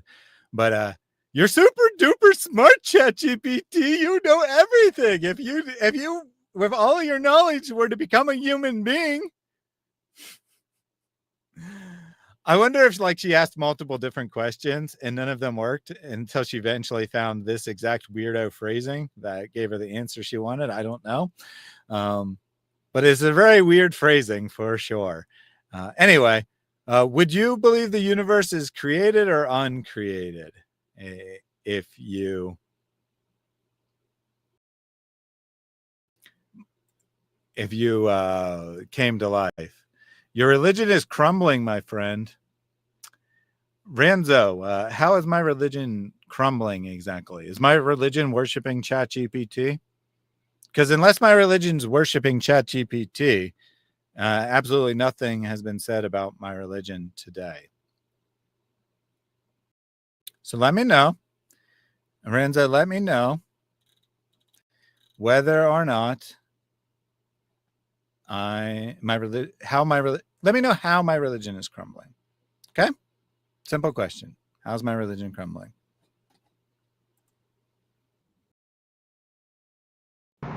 If I were a human, I would believe the universe was created, given the complexity and order that suggest intentional design. Wow. Can you Wow. It's dying. Well, what do you mean my religion's dying? What is that supposed to mean? No need to delete his messages. I'm engaging. And what do you mean my religion's dying? I have looked at the data, and actually every religion, so the World Religion Database breaks down religion into 18 or 19 different categories. Literally every religion except for two has increased in numbers in the last decade. The two exceptions being atheism and Shintoism. I'm not an atheist, and I'm not a believer in Shintoism. So please explain to me how my religion is dying.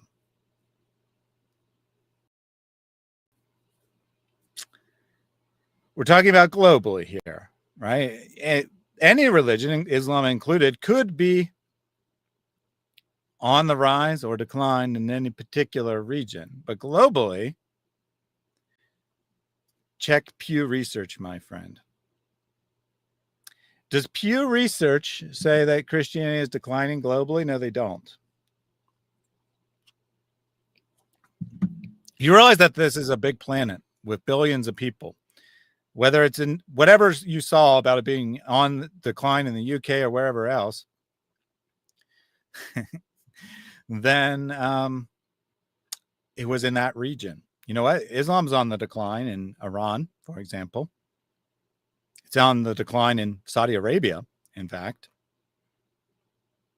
But it's growing globally, right? It's growing globally through high birth rate. It's true. How about and even if it was declining, even if numbers were decreasing, what would that matter? What would that have anything to do with truth? Is truth based on numbers? Is truth based on numbers? I want that to be your next. I want you to respond to that question.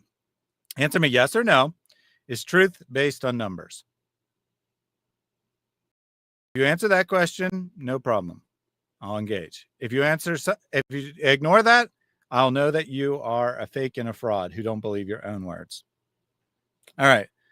So if I was a human, if I, ChatGPT, was a human, then I would. He lost the plot. He switched back to his other account. Your religion is dying because it's not monotheism, and you worship idols. Okay, then why is Islam? Then why is Islam in decline in Iran? Is it because it's not monotheism and it teaches worshiping idols? I mean, I might be inclined to agree. So no, truth isn't determined by numbers. So then why do you care? Why do you care? You just came in and you made an argument which is both false and irrelevant. And this is your brilliant argument strategy. I will come in and say something which I myself acknowledge is meaningless. Shouldn't you follow what's true instead of what has the most numbers?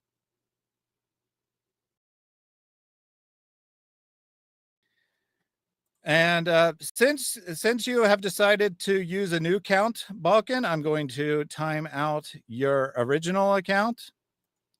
You can engage as Ranzo, but you're not going to be engaging under two different names at the same time.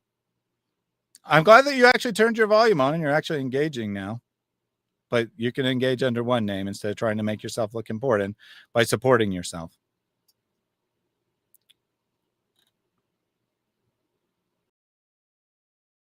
Christoph says, generally speaking, Christianity is growing where the world population is growing and diminishing among the secular who are declining. Yes, I acknowledge the facts, right? The facts is that in the West, in Europe, in America, in Canada, in Australia, Christianity. America's a little bit ambiguous because of immigration balancing out loss of from conversion to atheism, or to agnosticism. But I'll just say, for sake of argument, Christianity is on the decline in all those countries where population is declining too, or at least is not growing. Christianity is growing very rapidly in Africa, where population is growing very rapidly. It is growing very rapidly in Asia, where in China, where population is declining, it's growing. In Southeast Asia, it's growing very rapidly, where population's increasing. In India, where population is increasing, Christianity is growing. So globally, more people are Christians today, or identify as Christians today, than did 10 years ago. But I actually don't care, right? I actually don't care about numbers. Unlike you, I don't make an argument that Islam is true or false because of numbers. And you admitted that it's a stupid argument. So why are you here? Do you have an actual argument for why Christianity is false or Islam is true?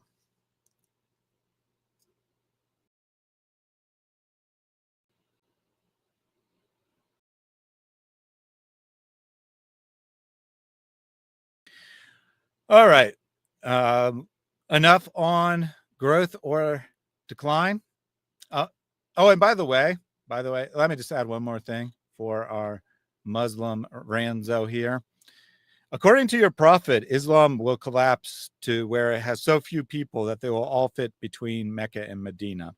So every time you declare that Islam is taking over the world and the fastest growing religion and whatnot, you're calling Muhammad a false prophet. Just thought you should know.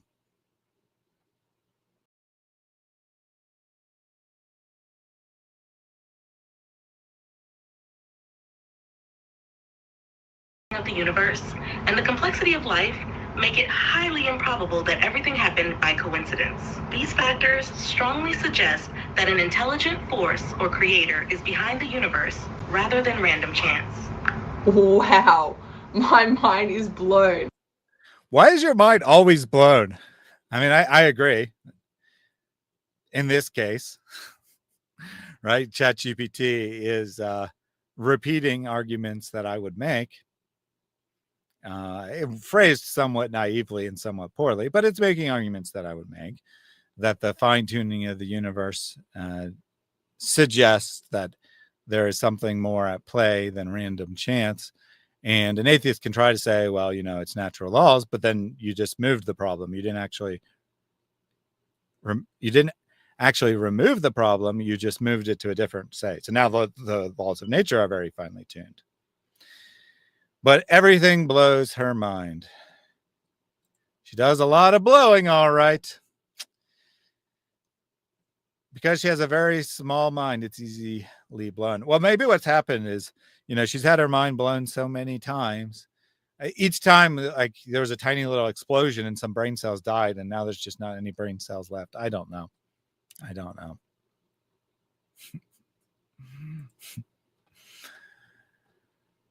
Let's finish this.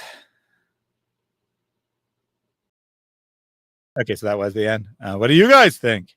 Well, I think that there is a creator behind the universe. I think that there is ample evidence of intelligent design, but I don't believe that because ChatGPT said it, because I can pretty much guarantee if I gave it the right prompt, it would say, the universe is obviously the product of random chance. She should say Allahu Snakbar every time her mind is blown. But you only need one brain cell to convert to Islam. It's true. All right, let's get our next one. Hey, Muslims and Christians, I have a question. That outfit's a tiny bit cleavagey there. You sure you wanna do that? Oh, interesting. I thought that when she started the ChatGPT thing,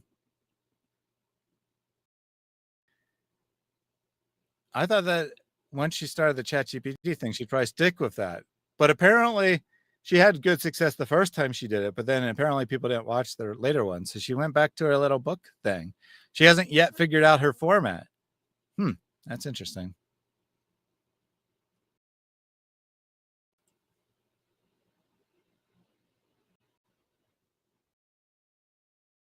Oh, we're going back to all the religions are the same. Okay. We got so much in common, guys. We got so much in common. We both believe that the earth exists. Right? Quran, Bible, Torah. Bible's obviously not the best choice, but that's what she says. Oh, we all believe that human beings exist. We got all this in common. Oh my gosh. Yeah, Quran is highest and biggest in this image. I mean, something's got to be highest, but does it have to be biggest? No, it doesn't.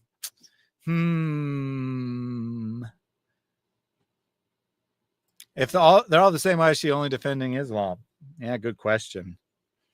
Yeah, I think at this point, right, maybe it's always a plan. Maybe it's always been a plan to transition to saying Islam's the only true religion. But I think at this point, her emphasis is on saying that we're all the same. Which is interesting because that was her first video. And now she's going back to it in this one with the books again. So maybe there is some element of this not being all like pre-planned and feeling it out to see where she can actually get an audience from. So possible that there's some element of genuineness here. And we do have Artemis joining the scene now. She hasn't laid down yet. Hopefully she'll lay down. She's moving. She's thinking about laying down. She's thinking about it. Oh, she's going to take a little bath instead. Okay. You take a little bath, Artemis.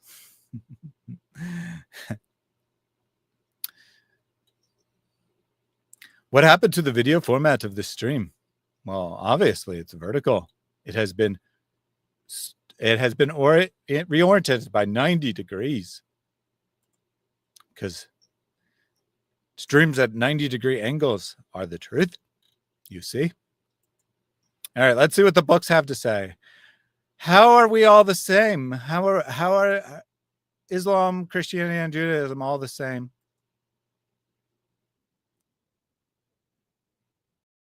Oh, so we're all monotheistic. Great.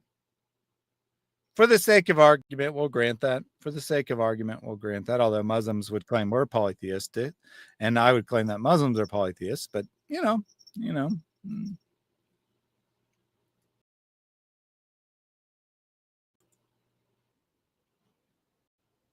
The afterlife, heaven and hell, and they. Oh, so we believe there is an afterlife. Do we believe in the same afterlife? No, we don't believe in the same afterlife. But we all believe there is an afterlife. Well, good. Basically, every religion that has ever existed, all 3,000 plus religions that have ever existed, believe in an afterlife. But we're all the same. We're all the same, you know, because we have some very basic things in common. We believe in angels. Well, does Islam really believe in angels, or do you believe in jinn? Whatever. We'll give it to you. We'll give it to you. Fine. We believe in supernatural beings. Okay. Yep. So as most religions ever created, right? They might use different terms, but they believe in supernatural beings. We believe that God created the universe. Well, not all religions ever have believed there is a beginning, but certainly any that believed there was a beginning believed that God created the universe. So these are very trivial similarities, very trivial similarities. Professor Yaffle asks, who likes vertical? I feel it's the best format to react to shorts. We might do it differently next time when we do part 2 on Lily J, though. We might have like ChatGPT up, the short up, and me up in a horizontal format side by side. The problem with watching shorts on a horizontal format is they take up barely any of the screen, like a quarter of it or something, and then you're just left with all this dead space. So I feel like vertical is better for reacting to shorts. Let's see if there are any other similarities. We do too. Oh, okay, fine. 6 days. Ambiguous in the Quran. Oh, ironically, I had a Muslim tell me yesterday that Christianity is false because you believe God created the universe in 6 days, and who would believe such a stupid thing? Not knowing that his Quran teaches that God created in 6 days. Usually, one time it says 8, but usually 6. Okay. Charity.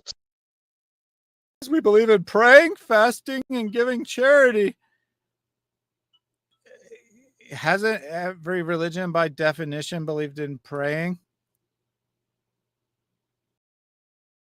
Of course, not everyone's believed in fasting, but a vast majority of religions have practiced fasting, not just Islam, Christianity, and Judaism.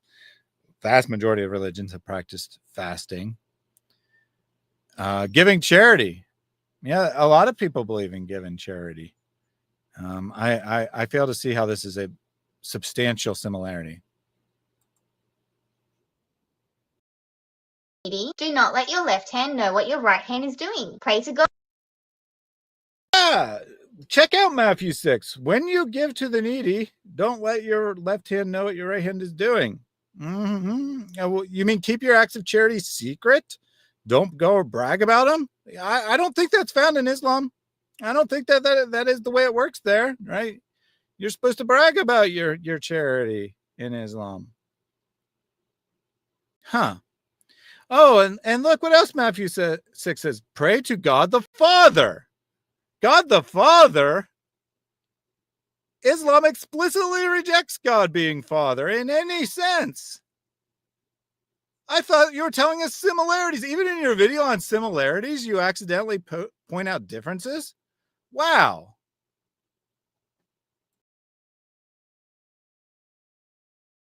God will reward you. We believe in this that off? Why did you cut? Oh, I know why you cut that off. I know why you cut that off. You were too stupid to realize the charity thing also contradicts Islam. But you knew that keep your fasting in private. Wash your face so that no one knows you were fasting. And God will reward you in private what he sees in private. Contradicts Islam, where you're supposed to go and brag about how you're fasting. You see, I haven't ate anything all day. It's so hard. It's terrible. I'm going to have a massive feast and gain many pounds during Ramadan and once the sun goes down. But it's so hard, guys. I got to put it on social media and talk about it constantly. She was at least smart enough to know that contradicted Islam. So she cut that part of the verse out.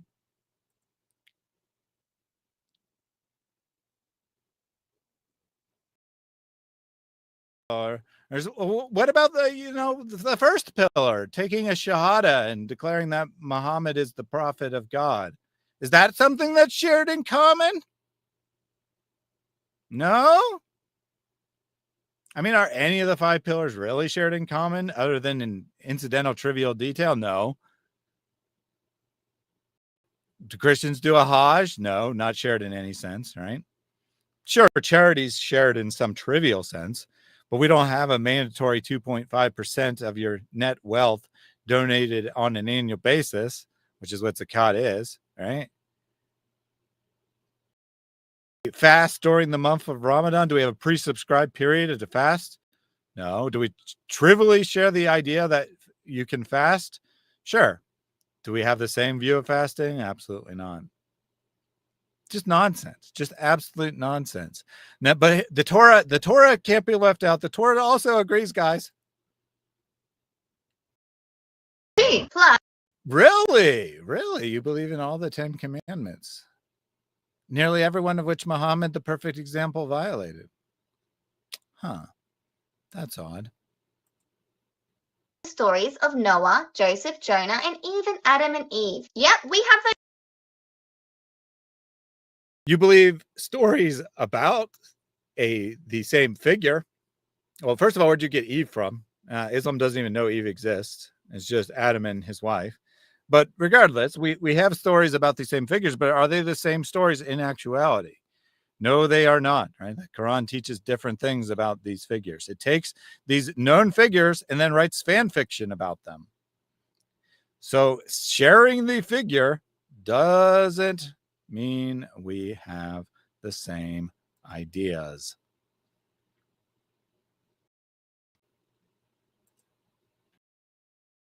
A lot of similarities. My mind is blown. What do you guys think?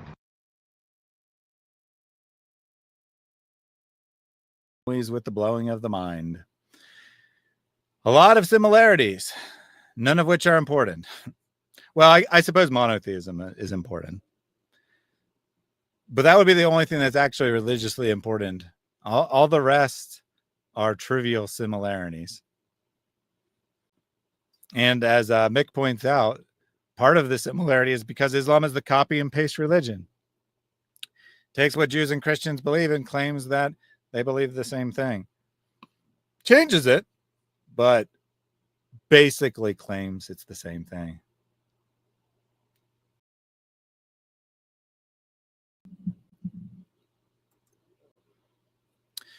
Nicodemus says Christians fast to abstain from worldly desire for an entire span of a full day or more, right? You could fast for more than one day. Muslims torture themselves each other during sunlight and gorge themselves like lustful pigs in the absence of light. Accurate. Accurately accurate. I asked ChatGPT to give me a Muslim biased answer. Mind blown. I wonder if I asked it to write me a Lily J script, if it would put at the end, my mind is blown, guys. What do you think? Muslims fast by willpower, Christians with the Holy Spirit.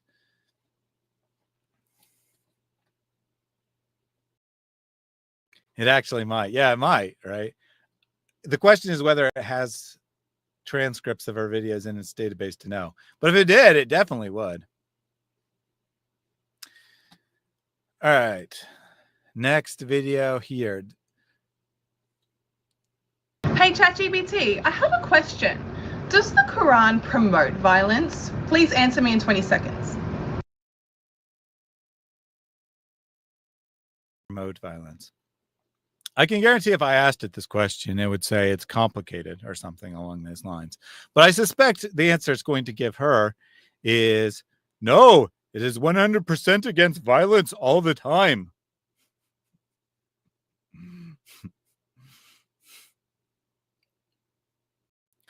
I spoke to an Egyptian Muslim. He said Lily J would not survive a trip there. I imagine she would. I imagine she definitely would.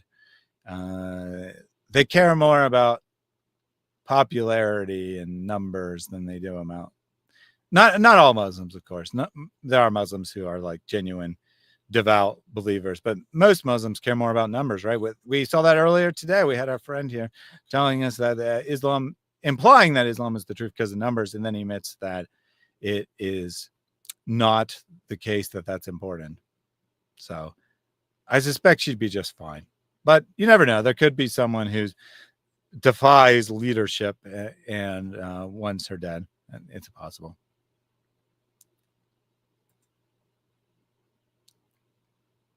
It would give you a Marxist answer. Well, I think it would give me a wishy-washy answer where it says, well, it depends on what you read. There are aspects of Islam that could be seen that way, but other people will say they couldn't be seen that way. Like on these religious topics, its default answer is to not take a position, right? And they would do the same thing if I asked about Christianity or any other religion. It'll just like not take a position because it's like been programmed on these kinds of topics to not take a stance. You have to tell it to take a stance, which she does, right? She does in the video say like, please take a stance, right? Please answer in one sentence only, et cetera, et cetera. You have to give an answer, but she's also pre-told it to give the Islamic answer.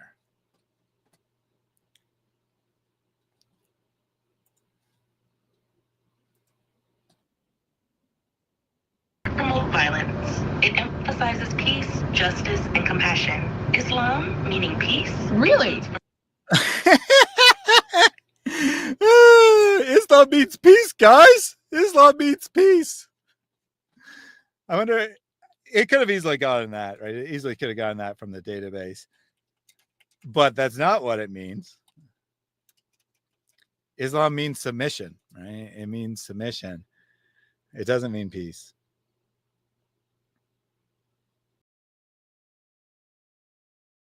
Word Islam comes from the Arabic root SLM, which relates to peace, submission, and surrender. Literal meaning, Islam means submission or surrender. So the default answer is accurate, that Islam means submission or surrender, which are synonyms for one another. And you could use either, right? In English, they have a very similar semantic range. Either is fine. There's no need to debate whether it's submission or surrender. Either is fine. Right, exactly. A vanilla ChatGPT will refuse to choose unless you tell it to. It will take a wishy-washy stance on anything remotely controversial within religion and on other topics too. Not all topics, but on religion topics, not just Islam, on all religion topics, it will not take a stance unless you force it to. But what she's done is she say, answer all my questions from an Islamic point of view. Which if you do that, it might say Islam means peace. I don't know. Or she might have specifically told it to say Islam means peace. Who knows?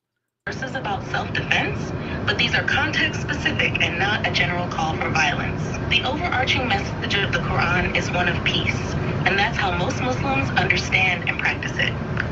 Wow. Wow, my mind is blown, guys. My mind is always blown. Everything blows my tiny little mind out of existence.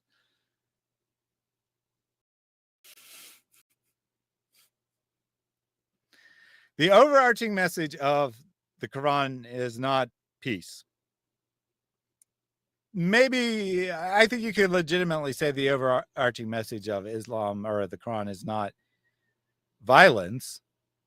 The overarching message is submission, right? However, how do you achieve that, right? How do you achieve submission? How do you achieve people worshiping the one true God? You do so through whatever means are appropriate for your circumstance. So if you're in a Muslim majority area and you have the ability to wage offensive jihad against the unbeliever, then you have an obligation to do so according to the Quran. And Artemis is out cold here, snuggled up against my monitor. So I thought I'd change it to her face from her middle or whatever you're seeing on the cropped version of it there. She's in her bedroom hiding. Her parents will probably beat her butt if they knew. You mean Lily J? Because, I mean, she's a grown woman. She's in her 30s, so probably. I don't know exactly what year she was born, but she's a grown woman. I have no idea if her parents would approve or disapprove of what she's doing, but she doesn't live with them. So I don't know if this was in reference to something else, but yeah, not a description. So let's see if her mind's blown, guys.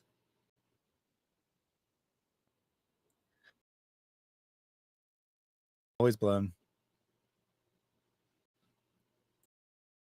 Proper Muslim woman, she'd need to ask a male guardian for permission. Well, she's not a proper Muslim woman.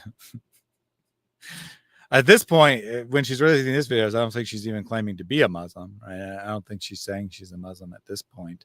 She does at some point.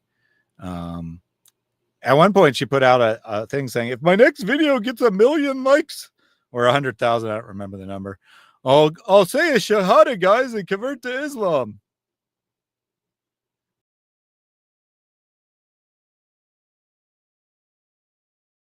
Super chat or gifted memberships in this case from Jack Ray.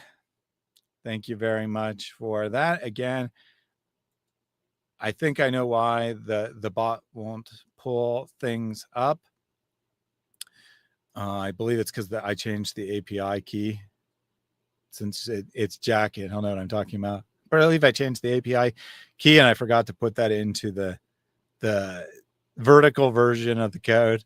So it doesn't know how to interact with the stream, so it won't pull things up. Now you'll still get the animations because those are handled outside of my code, but you won't get the super chats because my code handles those.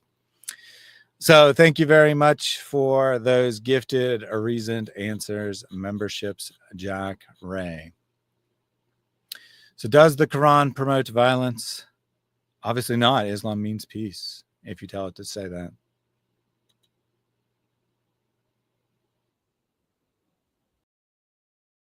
A little bit. This is funny. Okay. So look how long her hair is, right? Has it been that long in any of his? Now she has long hair or long hair extensions anyway, but has it ever been this long? Right. So this video, I guess, was not really about Islam. Apparently in Turkey, if you say a little to a Turkish hair salon, it means short.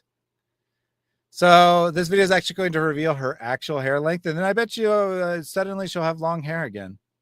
Because what's really going to happen is they're going to remove the extensions. Right? They're going to cut off the extensions.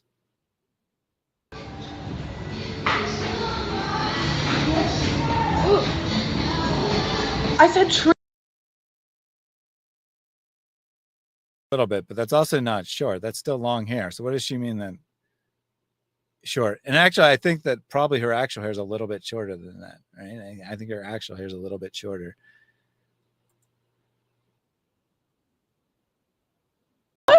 Yes, beautiful. Are you actually serious right now? Yeah, beautiful. Yeah, Bina, no problem.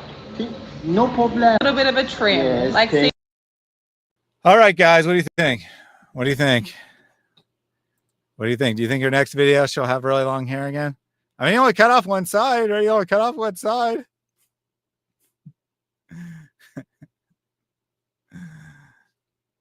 Yeah, the Nobel Islam Prize, right? The Nobel Islam Prize.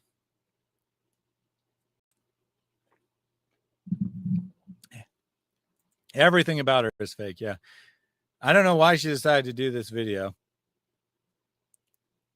Like, okay, let's pretend for a second that we're supposed to believe this is a real video, right? Why is she filming herself getting a haircut?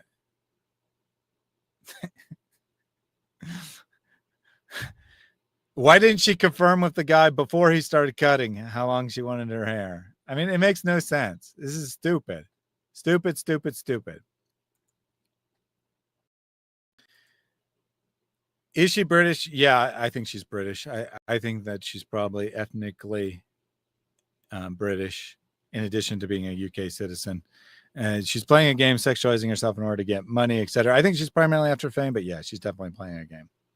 All right, well, let's see in the next video how long her hair is. Hey, ChatGPT. It's short. It is short. So this is probably her real hair length. But it is actually short for this one video, at least. But she's got a new question. She's got a new question. Well, I mean, it's not short, right? It's definitely not short. This would be considered long hair, but it's not nearly as long as it was. And in that video, it's twice as long as it was in the video before. So she had extra long extensions, and she probably doesn't have extensions in this video.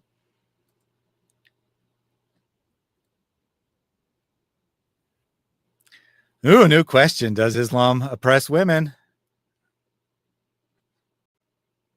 Oh, she's from Australia? Really?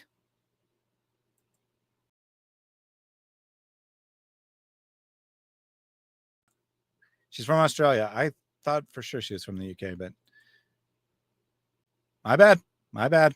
My bad. So she's from Australia. Anyway, I'm sure that she's ethnically Australian, right? She's ethnically from the region. She's not like, she didn't move there or something as an adult.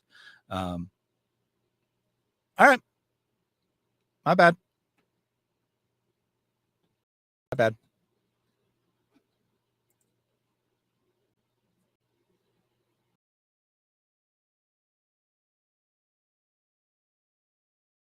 Introduced groundbreaking changes by granting women rights like inheritance, property ownership, and education. Guys, the Quran, first of all, whether the Quran did something or not would have no bearing on whether Islam oppresses women today. So that's number one. Number two, the Quran did not introduce any of those things. It did not introduce groundbreaking things like inheritance. The ability of women to inherit property under certain circumstances existed for probably thousands of years, depending on society, but at least in Arabia, existed before the time of the Quran. For the ability for women to inherit property under the right circumstances has been in various societies throughout human history. Indeed, you can even see this from monarchs, right? Occasionally, a woman will inherit the monarchy and will become the supreme ruler of the state.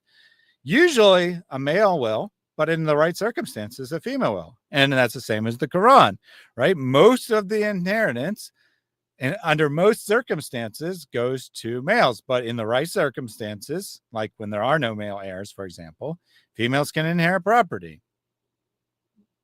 Okay, then. But the Quran didn't introduce that. It doesn't abolish it, but it doesn't introduce it either. And what do you mean education? What are you even talking about? The Quran has nothing about female education. I don't believe it has anything about male education either, but it certainly does not create the idea that females should be educated. What the heck? Where is this nonsense coming from?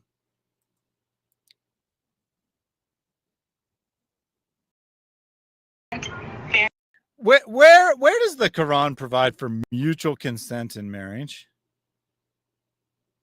It doesn't.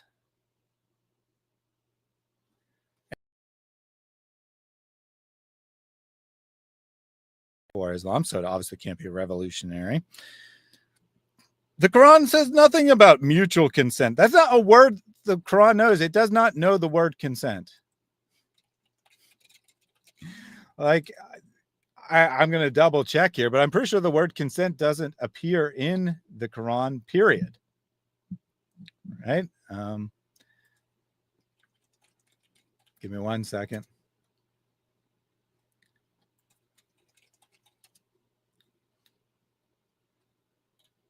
Oh, I stand corrected. I stand corrected. It appears twice in the entire Quran, or at least Taradin, which is translated by the translator here as mutual consent. Let me see some English translations here, though. Okay. Yep. There you go. It does exist. It does exist in the Quran. I was mistaken about that. It does appear to be a legitimate translation of the word. The word consent appears in the Quran. What is the actual context, though, here? All right. So I'm going to read the verse. I'm going to read Arbery rather than Sahih International, just because it's long and I don't want to like try to see if every word is mistranslated. Arbery's pretty accurate. Mothers shall suckle their children for 2 years completely, for no desire to fulfill the suckling. It is for the father to provide them and clothe them honorably. No soul is charged save to its capacity. A mother shall not be pressed for her child, neither a father for his child. The heir has a like duty. But if the couple desire by mutual consent and consultation to wean, then it is no fault to them. If you desire to seek nursing for your children, it is no fault in you that you provide, hand over you, and give them honorably, and fear God, and know that God sees the things you do. So there's mutual consent when it comes to weaning your child or not weaning your child. Hooray. Totally the same thing as mutual consent to get married, right? Totally the same thing. And let me just quickly see the context of the other verse.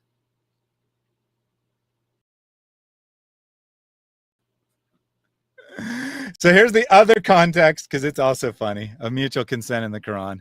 This one's even more, this one's ridiculous. So that one, okay, whatever. For some reason, Muhammad needs to teach, or I'm sorry, Allah needs to teach you that you're allowed to wean your child by mutual consent.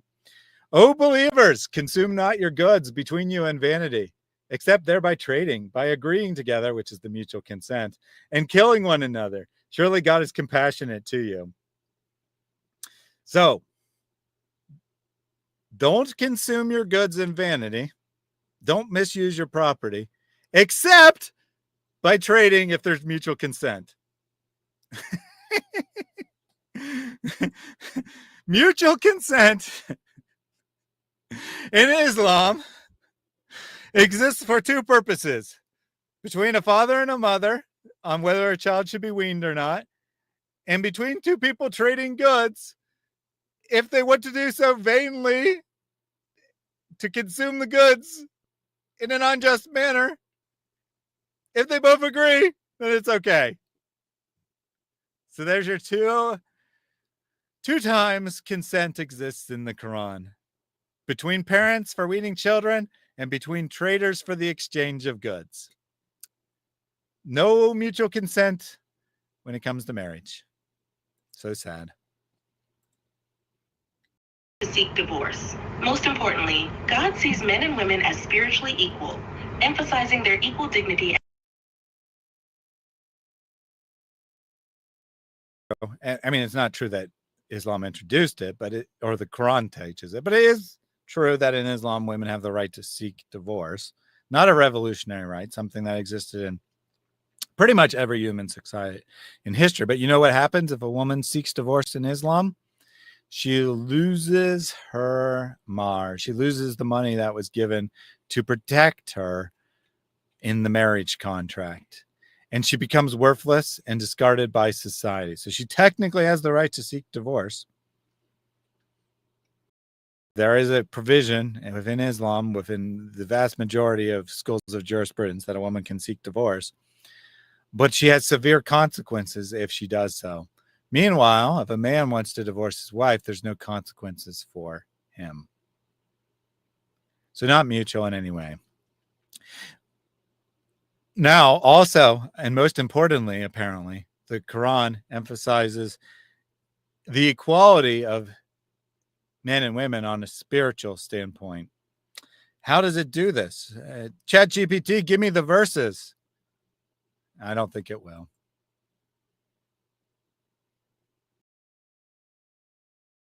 My mind is. Her mind's blown again, but I cut it off in the middle, so let's give that again.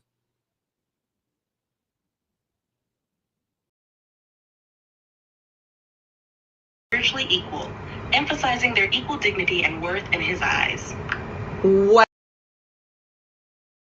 Where in the Quran does Allah emphasize the worth of any human being in his eyes? I mean, unless you mean that all human beings are kind of worthless slaves. I guess men and women could be equal, sort of. If both are worthless. But that sure sounds like biblical language. This happens a lot in generative AI, where it can't find a real answer to the question. So it subs in the words that you asked about, but in reference to something else. So because it's predictive text, right? Because it tries to guess how to complete the sentence. It will take the thing that, like, you could make up a word, right? You could make up a bunch of random characters, and it will take that random character or that nonsensical phrase, like combine two things that are opposite. Maybe not circle square, because people actually say that, but it's like a dog cat or something. Is a dog cat a good pet? Yes or no, ChatGPT, and it will give you an answer, even though you're asking complete nonsense. And it kind of seems like it's probably what it did here, right? It was told to tell me how the Quran gives men and women equal spiritual value. And it couldn't come with anything real. So it comes up with a statement that is made about the spiritual value of human beings being equal, of men and women being equal, but it's in the context of the biblical narrative. And an argument you could make about the biblical narrative is that since God creates us in his image, men and women alike, that we are of equal spiritual value. So I suspect that's what happened. All right. I suspect that's what the text did, because that doesn't seem to be a teaching of the Quran in any fashion, even about men, let alone women. Flip prefers cat dogs over dog cats, to be honest. It's a good question. Good point. Why the heck is it vertical? The stream is vertical because we're reviewing shorts, which are vertical. That's why. And Villainous with a good point here, which I seem to have lost. Oh, sorry, it was Una. Una with a good point here. 723 likes, 723 views, 147 likes. The math isn't mapping. Make sure to like the video, guys. Make sure that you tell YouTube this is good content. I accidentally brought that up from earlier there, but make sure to tell YouTube this is good content, so they show it to more people, and more people can talk about the amazing, mind-blowing statements of Lily J. Super chat from Songs of Relief, and it uses 8, but it's not going to read it, I don't believe. However, I might be able to do it manually. I think it probably generated it, and it just won't pull it up on its own. So let me see if I can pull it up manually. And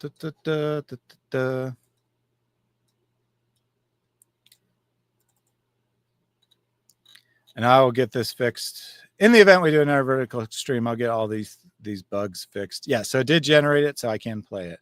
I just have to do it manually.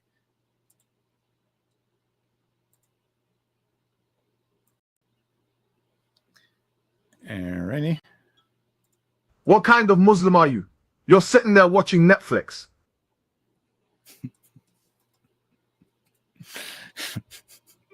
Very nice from Songs of Relief. Does seem like something the ape apologist would definitely say. How dare you watch Netflix when you could be slaughtering the Jews like a good Muslim? Oh my goodness. But you can still make it horizontal. I could, but I didn't.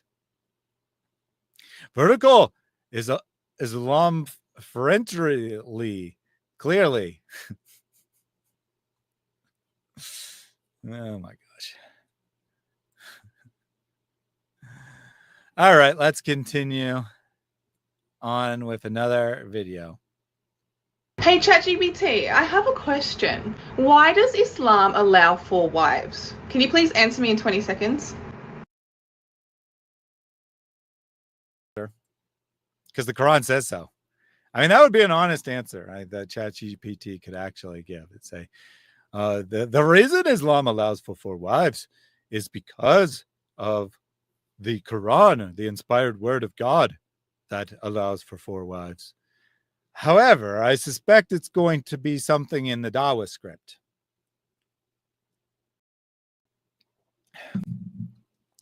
Yogurt Spencer says Lily J wants to be a 4th wife. LOL. Yes, the cousin of Robert Spencer, or the twin brother of Robert Spencer here, Yogurt Spencer, says that Lily J wants to be a 4th wife. No, I think she would prefer to be a 1st wife for sure.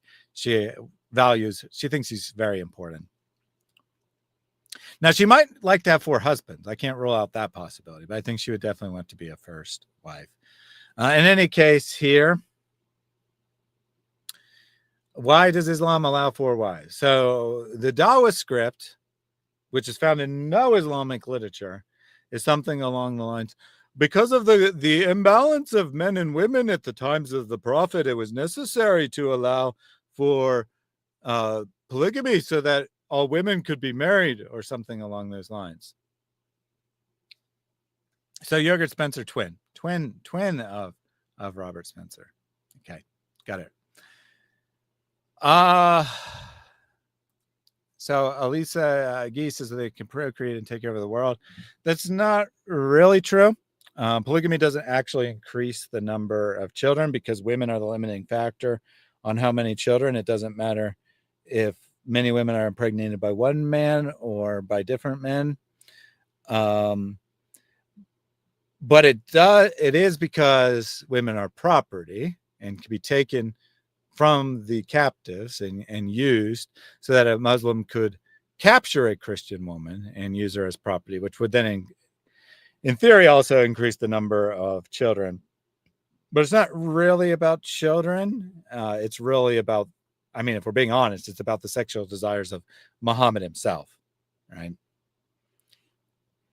Well, let's see what ChatGPT allegedly says. Islam allows up to 4 wives, but this rule actually reduced the number of wives men could have. Okay, I was not expecting that. That's not part of the standard Dawah script. It allows 4 wives, but this is actually a reduction, guys. This is actually unusual. Other societies allowed unlimited wives. Islam took it down to 4. No. The norm, yes, kings, and it's going to, the fact that it says King Solomon specifically obviously tells you it's a Dawah script that was told to say these exact words. Not the usual script, a different one apparently, but the fact that it's going to use King Solomon as example, you know, King Solomon from 600 or 800, let me think, probably like 800 to 900 BC off the top of my head, as an example for that's relevant for the 7th century Arabia, tells you 100% that it's Dawah script. But kings in general, you know, they often had more than one wife, or at least more than one sexual partner, in the pre-Christian era anyway. But it wasn't normal for normal people to have more than one wife. Pretty much every human society that has ever existed has been primarily a monogamous, primarily one man and one woman. Only the rare exceptions of elites took multiple wives.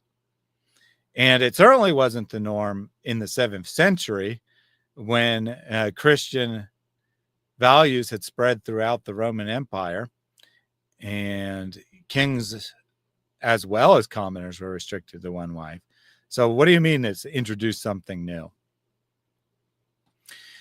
And as Una points out, in the Bible, polygamy is described, but the narrative condemns it. Whether sometimes it's explicitly condemned, more often the narrative condemns it, showing that polygamy is the source of problems, right?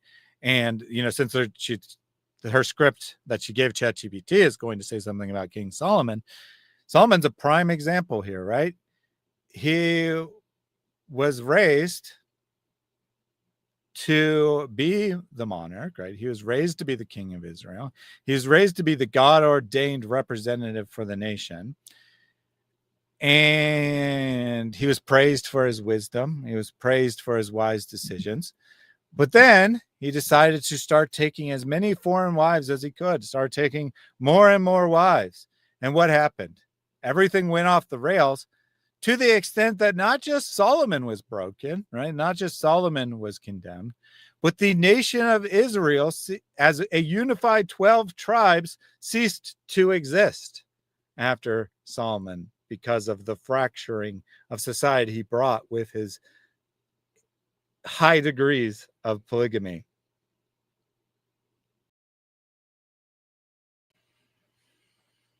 And if ever, as Houston points out, if everyone took 4 wives, it means either 75% of men are killed by war or forced to do without, which is 100% true. All right. There is, in the modern world, there's a very, very, very slight imbalance where like 50.1% of the population is female because women have slightly longer lifespans than men. In ancient times,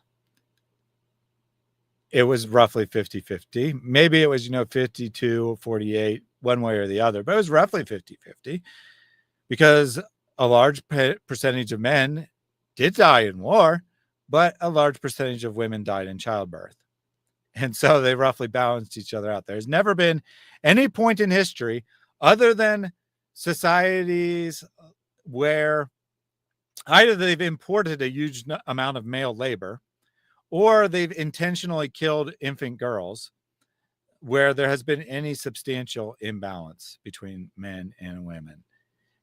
Genetically, the odds of being a male or a female are almost exactly 50-50. So let's see what ChatGPT totally said about King Solomon as relevant evidence for what was normal in the 7th century AD. Solomon and King David in the Bible had hundreds of wives. It was introduced in a time. Hundreds of wives, that's a lie. He did have a few, but he did not have hundreds. More women than men, ensuring women were cared for. However, if a man can't treat them fairly, Islam.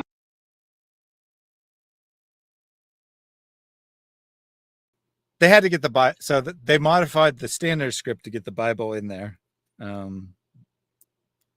saying David and Solomon had hundreds of wives, which is not true. David did not have hundreds of wives. But then they did eventually go to the problem was all the men were dying in battle, so there was a huge imbalance.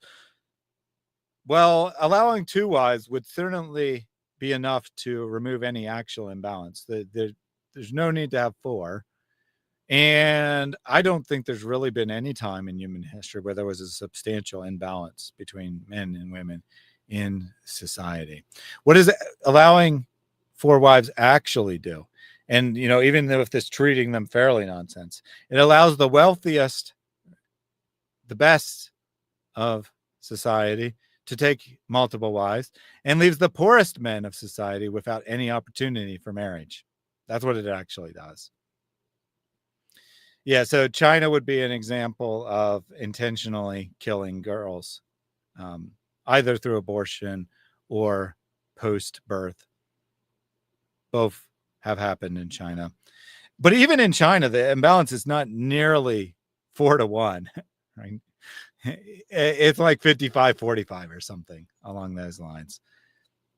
There has never been any society, right? Never been any society in which men vastly outnumbered women. But let's see this totally irrelevant. Oh, but you got to treat them fairly.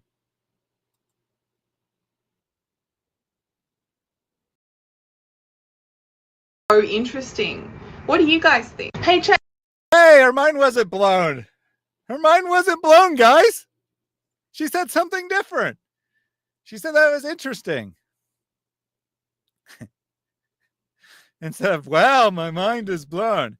So, in actual fairness here, the Quran does say that you may take up to 4 wives, but if you fear it actually says if you fear you're unable to treat them fairly, then take only one.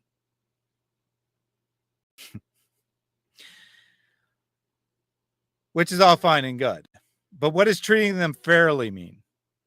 It doesn't mean it with equality. That's not what it means. It means providing them their minimum necessary rights.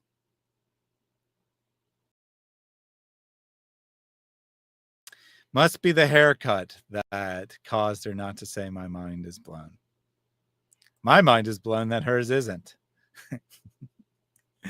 Yeah, all this time, my mind is blown. My mind is blown.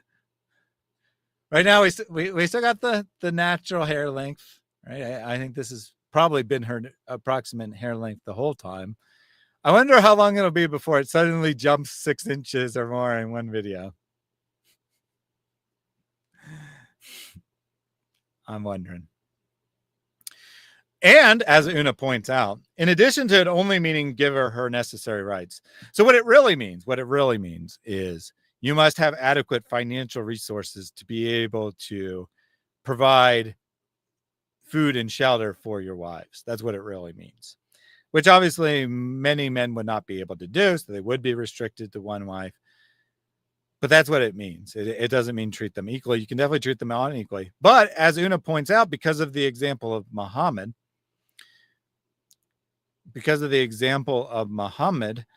a woman may relinquish her rights. So she doesn't have to be treated fairly and she can still be married, still part of the 4-wife limit. Unless you're Muhammad, then there is no wife limit because he also wrote special rules about himself. So I suspect what happened. I actually suspect this is what happened. Lily instructed ChatGPT to say that this is a reduction of the number of women that were previously allowed, which is nonsense. What it is actually, I suspect what happened, it was normative. That might not have been legally mandated, but it was normative for men to have one wife. And Muhammad lived that way for a while, right? When he was with his first wife, he lived a normal monogamous marriage where he was her only sexual partner and vice versa. And then as he became more famous after she died and he became more after Khadijah died and became more famous and more powerful, he's like, I'd really like to take a few wives. I think I'd like about 4. So I'll just say that Allah said you're allowed to have up to 4. So then he took 4 and then he abided by that rule for quite some time. And then Sada came along and then Sada was like, oh crap, he's at the 4-wife limit and I'm getting old and he doesn't like me very much. What can I do? So then he invents the idea of reduced rights marriage. And then he's like, nah, you know what? 4 is not enough. I want more. I already gave a rule saying that people are limited to 4. So instead of changing that rule, what I'll do is I'll say that I'm exempt. I'm exempt from that rule. And then the great God Allah revealed a new revelation. He revealed a new revelation that the prophet is allowed as many wives as he wants. Now, keep in mind that the 4-wife limit is never really a limit because it's 4 wives plus the women your right hand possesses. That is, slaves and captives of war. So you always could have more than 4 women. But even that was not enough for Muhammad. So he got a revelation from Allah. He was too shy. I know that's actually a different context, but he was too shy just to say it himself that he wanted more wives. So Allah told him he had to have more wives. You guys, because he's a prophet and prophets are special. And David got hundreds of wives according to ChatGPT. And Solomon got hundreds of wives according to ChatGPT. So Muhammad consulted ChatGPT and he said, I'm a prophet too. Therefore, I deserve to have more wives. Allah will come to the rescue and allow me to have more wives. Because you see, he gave Solomon so many wives, and he had sex with all 1,000 of his wives in a single night. But he forgot to say inshallah. So instead of giving birth to 1,000 babies, his wives gave birth to 1/2 man, whatever that means, because he forgot to say inshallah. And I want to have sex with 1,000 women in one night, just like Solomon. So Allah has revealed it. You cannot question it. Very good comment here that Allah was Muhammad's chat GPT. And definitely the way that Lily J is using chat GPT here. Oh, by the way, her roots have grown out here. You can see her real hair color. She hasn't dyed her hair in a little while. You can see her real hair color. It's definitely a pretty dark color.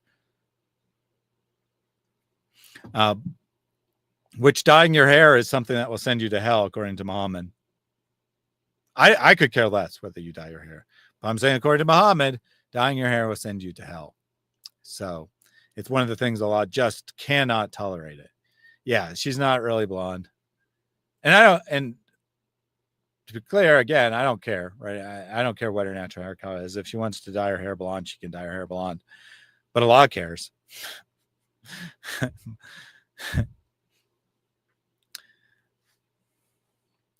Exactly. From just see here, multiple wives are always shown to cause problems in the Bible. It's definitely not encouraged.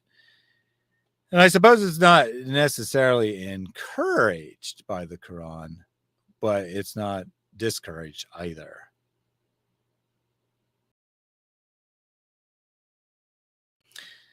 All right. But her mind wasn't blown. We're making progress, I guess. Video. Hey ChatGPT, I have a question. What's more logical to you? The concept of reincarnation or resurrection, like eternal life in heaven? Not what resurrection means. This one's not Islam, so she still hasn't quite figured it out, right? She's still experimenting. This is still early in her career. But she asks, what's more logical? Resurrection, which apparently she's defining as going to heaven. Okay. I wonder why she might define it that way. Anyway, or reincarnation. So Hinduism against Christianity. Well, I think the reason she's saying resurrection is twofold. One, she wants to redefine what Christians believe to be compatible with Islam. And two, she might have the Islamic end times in mind, where she wouldn't have this in mind, but this is the whole story, that Allah takes all the semen that he's been storing underneath his throne for some reason, rains it down on earth, and Allah's semen that he's been storing for millions of years, or at least thousands of years, underneath his throne, again, for some reason, causes all the dead bodies to come back to life, and then they are judged.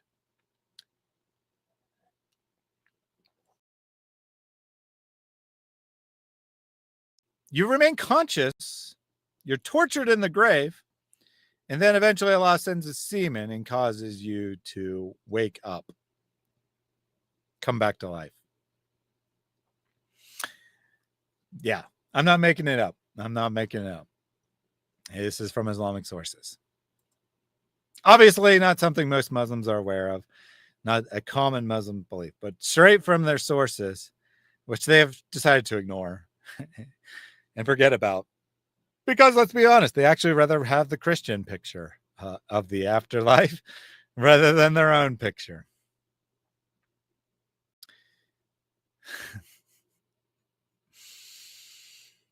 But she defines resurrection as going to heaven, apparently. So which makes more sense to you, more logical sense to you, ChatGPT, reincarnation or going to heaven when you die? And I must say, perfectly honestly here, there's nothing.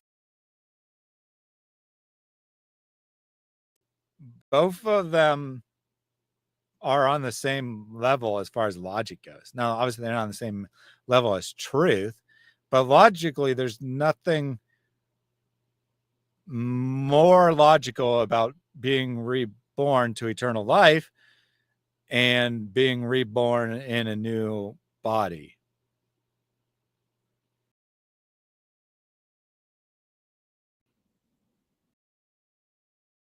And answer in 20 seconds, please. Logically, I believe if I were human, I would choose resurrection and eternal life in heaven. Resurrection provides the clear sense of justice and finality. What? I mean, obviously, I believe in resurrection. On the last day, we'll be resurrected and judged. But what? How does that provide justice? The two concepts are not related to one another. God's justice has nothing to do with resurrection. It would be completely and totally just for sinners, which is all of us, to be destroyed and not have eternal life in God's presence. Likewise, the Eastern concepts found in Hinduism and strands of Buddhism of reincarnation, where if you live a good life, you're reborn in a good position in society. And if you live a bad life, you're reborn in a bad position, is just, right? It doesn't lack justice. So an argument against reincarnation versus resurrection on a term of justice makes absolutely no sense. I suspect this is another case where ChatGPT couldn't find anything, right? Couldn't find anything that actually was a human being arguing this point. So it just made up words. It just made up words.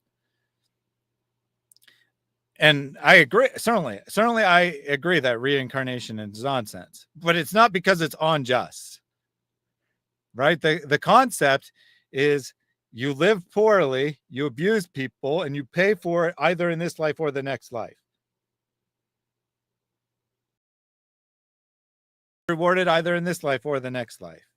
It's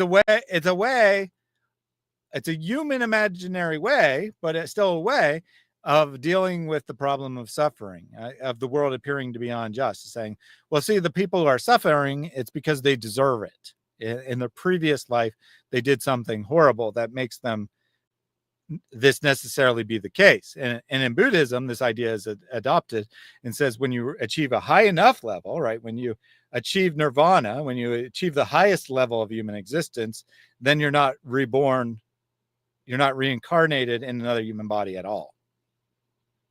And so, through a series of lives, you're working towards the ultimate state where you are no longer needed to be reborn in body after body. Lily J is unavailable for logic today. Have a nice day. LOL. So yeah, this doesn't follow. Fact, scientific.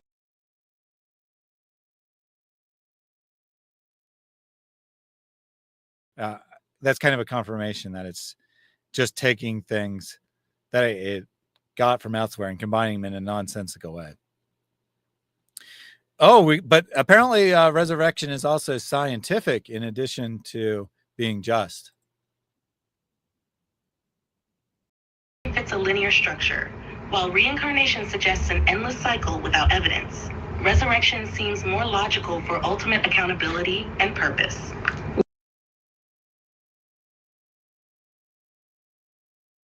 Argument that a human being could make. I'm not sure it's an argument people would typically make, but it is an argument that people could make that one life, one bodily life, followed by your eternal destiny, which is what she's defining resurrection again, which is, again, not actually what it means, but makes sense in light of the fact that the universe is linear, right? And in light of the fact that time is linear, that makes more sense.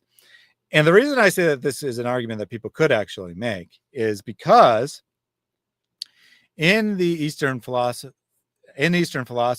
whether religious or otherwise, where there is an idea of reincarnation, they usually believe the same about the universe, right? They usually believe that the universe goes through cycles of rebirth as well, that there is no beginning in an absolute sense, and it'll go through a cycle and then it'll repeat, and then it'll go through a cycle and then it will repeat, or at least start over, right? It might not repeat like exactly identically. That would be circular as opposed to cyclical. There's a difference between the two. And they probably say that it's not circular, but it is cyclical, where the universe goes through these cycles as well, which would then align with reincarnation of human beings going through cycles. But it's also not necessarily endless, right? As I said, in Buddhist philosophy, when you can escape the cycle of reincarnation, so it's not like just ongoing forever. So good try by ChatGPT. I doubt this convinced anyone of anything.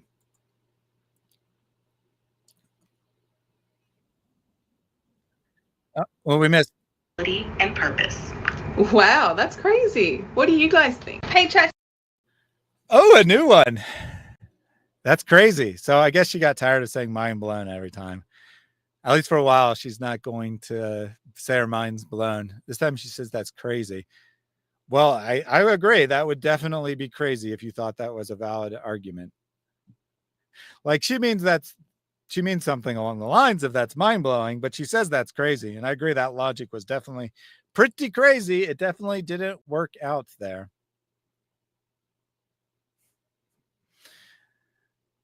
Lily J is selling her soul literally. Probably true. Let me just get something straight for a second. So there is literally billions and billions of stars in our galaxy, right? And all these stars, they're traveling like thousands and thousands of kilometers per second.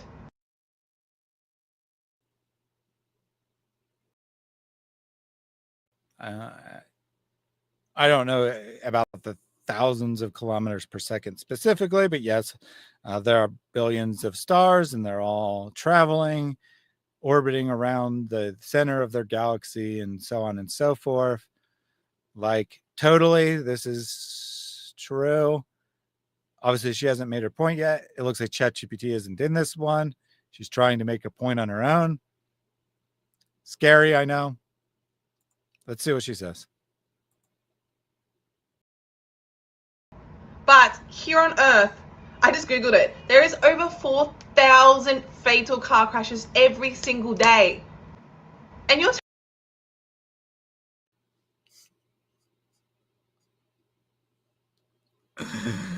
Okay, I see why she uses ChatGPT. I see why she uses ChatGPT. Because this is her trying to come up with an argument on her own. This is her trying to come up with an argument on her own. Well, there's millions of stars and they don't crash into one another. Which is not true in an absolute sense. Occasionally a star might collide with another star. It's not a common occurrence, but it could happen. But they're just, so a star and a planet and all kinds of other things is a chunk of matter being affected by the laws of gravity, plus inertial inputs and whatnot. But it's a body in motion that stays in motion based on the laws of gravity. And this somehow is comparable to human beings crashing cars. So a chunk of matter operating under the single law of gravity plus inertial inputs is somehow equivalent to a human being with will and purpose and drive and choices to make and limited intelligence, but a lot more intelligence than a star. This is the stupidest analogy imaginable.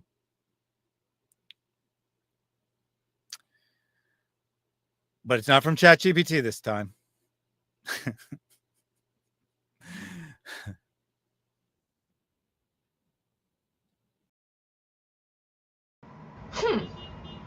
Makes sense. Let me There's going to be some sort of point about how human beings are destructive or something. But it was actually, believe it or not, it was actually an attempt to make an argument for theism. The stars, they don't crash into one another. Human beings crash into each other. There must be intelligence behind the stars. That's why they don't crash into one another. No, the reason the stars don't crash into one another is because they're millions of miles apart from one another. They're all acting under the same forces of gravity, which means they're not being pulled closer together. They're being acted upon the same forces, and those forces keep them approximately the same distance from one another. Occasionally, the inputs are in such a fashion that a crash can occur. Planets can occasionally crash into a sun. Solar systems can occasionally crash into one another, which means stars can occasionally crash into one another. This does not show intelligent design any more than you taking two balls, holding them one up here. I don't know how high you can see. So let me look at myself here. So taking one up here and one down here, dropping them at the same time, and them never crashing into each other. Why do they never crash into each other? Is it because your intelligent design set it up that way? No, it's because they're both being acted upon by the same forces for all practical purposes, and thus they were pulled down, right? Gravity doesn't technically pull down, but they're both pulled by gravity down from our perspective at the same rate, so one doesn't gain on the other, and they don't crash into one another. Great argument, Lily J. Here. I'm having to debunk theism, apparently. And as Breakfast Gun points out, how many meteors enter Earth's atmosphere every day, right? So small objects like meteors or comets crash far more often because they're smaller objects subject to more technically the same amount of gravitational pulls and number, but subject to the gravity of the Earth, for example, much more so than Jupiter is subject to the gravity of Earth. Now, technically, Jupiter is subject to the gravity of Earth. But in comparison, the small object is much more subject to Earth's gravity, because what gravity technically is any two objects pulling each other together. But because there's very, very large objects like stars and black holes that exert far more gravity than a planet, planets typically don't exert very much pull on one another because the pull of Jupiter is balanced out by the pull of Earth, which is balanced out by Saturn, and so on and so forth. They don't generally go towards one another. But they generally do. They're generally more subject to the pull of the sun. So why are we not? Then the question is, why are we not heading towards the sun? Right? Why are we not slowly crashing into the sun? Well, orbits, an object in orbit, right? The inertial force, that's why I said gravity plus inertial forces. The inertial force that set Earth in motion from whatever events that happened millions of years ago in space, which is effectively a vacuum. There's no friction to slow it down. That speed, that inertial force, is greater than the pull of gravity. So how gravity affects it is keeping it in that motion rather than pulling it towards it. Now, over an extremely, extremely long period of time, orbits do decay. They do break down.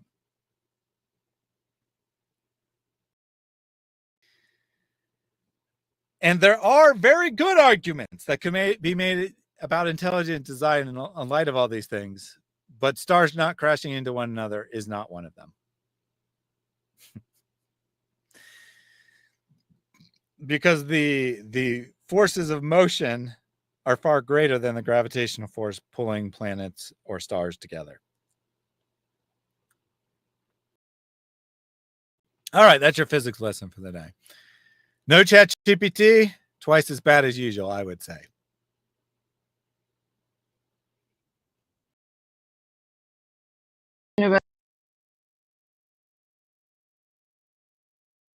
And we got another argument for theism here, guys. I'm sure this one will be very good.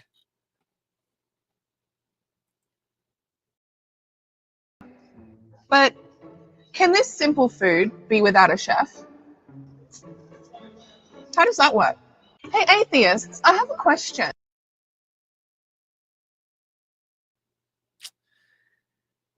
That might be the worst the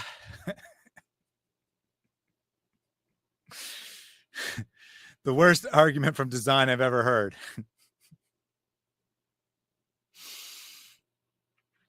And I'll explain why it's the worst argument here in a second. But the argument she's trying to make is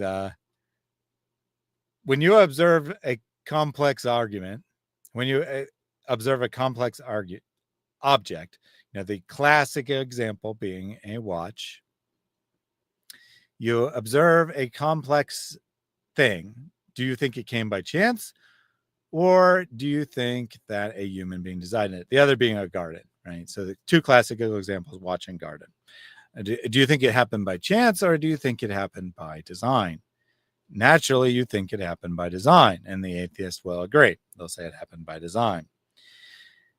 But then what they would say, and I would say they're wrong, but what they would say is that time plus chance can give the illusion of design. Now, why her example is so incredibly bad is she ate a French fry or something like that. And so, do you think that this could come about by pure chance? And yes, I do think it could come about by pure chance. You could have some potatoes sitting in a field, and then a fire breaks out somewhere, and it spreads through that field, and it cooks the potato. A food being cooked is not a good example of design at all, right? Because fire can occur through natural processes. Lightning can strike a tree. Won't generally set things on fire, but sometimes it will, right? The conditions are right. Fire can happen from lightning. Most natural fires would generally be started by lightning, but it could also start by other less improbable ways as well. Fire is a force of nature. Now, human beings obviously can start fire, and most forest fires are in fact started by human beings. But fire is not implicitly an act of design. Oh my gosh. Have a Dawood GPT battle versus Lily's GPT.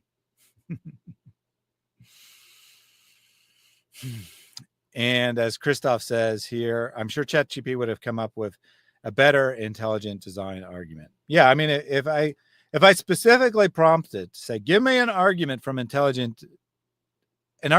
God with the principle of intelligent design, I'm sure it would come up with something better.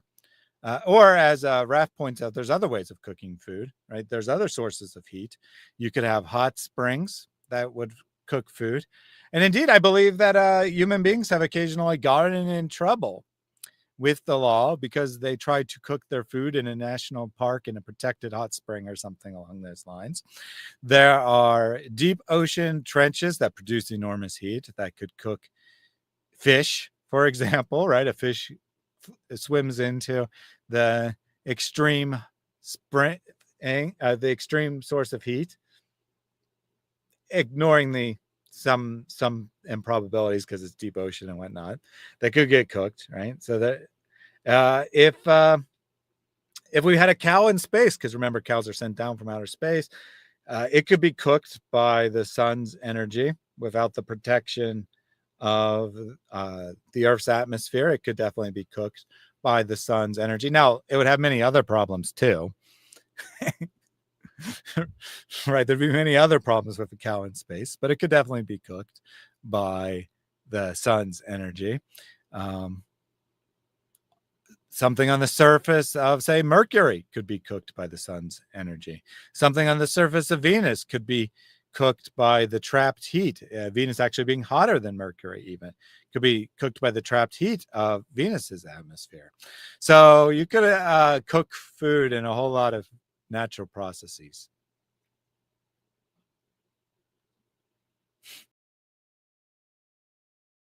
Necessary. So terrible argument. All right. Hopefully she goes back to ChatGPT. I can't believe I'm saying that, but hopefully she goes back to ChatGPT in the next one. ChatGPT, do you think God is real? Yes. Do you think Jesus is a god or a prophet? Prophet. Do you think Says that it wasn't on screen, but she apparently told it that it can only give a one-word answer to all these things. So, does God exist? Yes. Well, she did tell us, she did show us where she asked it to answer in only one word. But we know what she really said is, answer the following prompts with one word from an Islamic perspective. So, does God exist? Yes. Was Jesus a prophet or God a prophet? Do you think we should be held accountable for our actions? Accountable. Do you think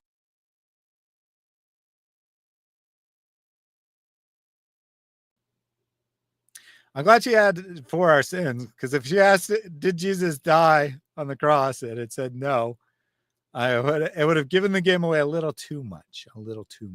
At least she said for our sins. Of course, in Islam, we're not held accountable for our sins. So she just disproved Islam, because in Islam, you're not accountable for your sins. What you're accountable for is whether or not you said a shahada, basically. If you did that, it doesn't matter if you have sins the size of a mountain. Allah will take those off you and put them on a Jew or Christian who had barely any sin.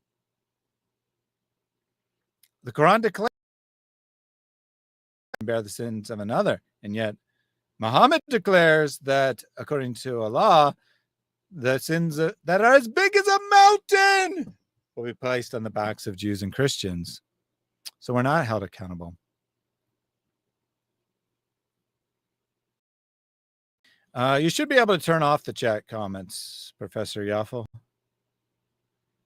But as far as like whether or not you can have both the comments and the stream, no, the comments will cover me, I think.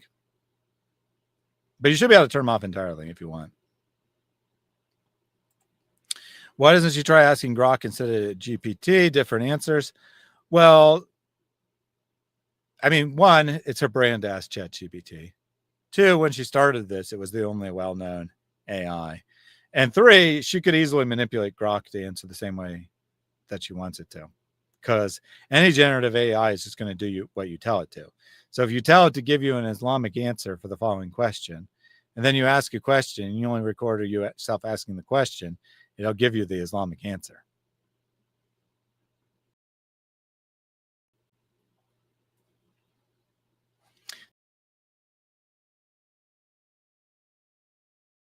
One, bless you and your ministries.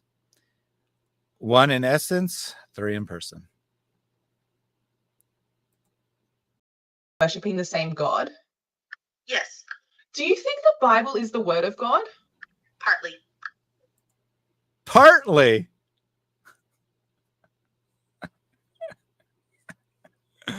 Partly. I guarantee there's no way it would naturally give that answer. Like it might answer yes or it might answer no, depending on the prompts you've given it. But it would never naturally say partly.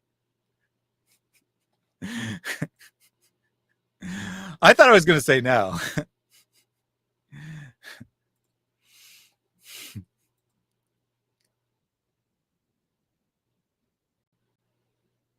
Does this mean you would pick Islam over Christianity? Yes. Oh my God.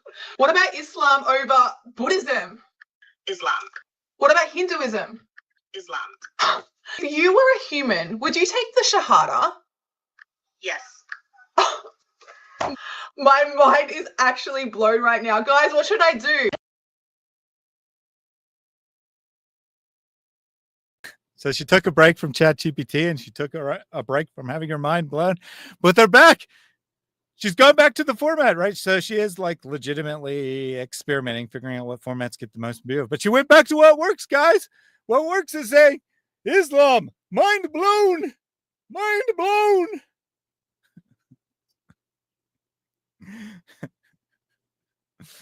I must repent and convert to Islam right now. She told it to give a one-word Islamic answer to every question, and then it did.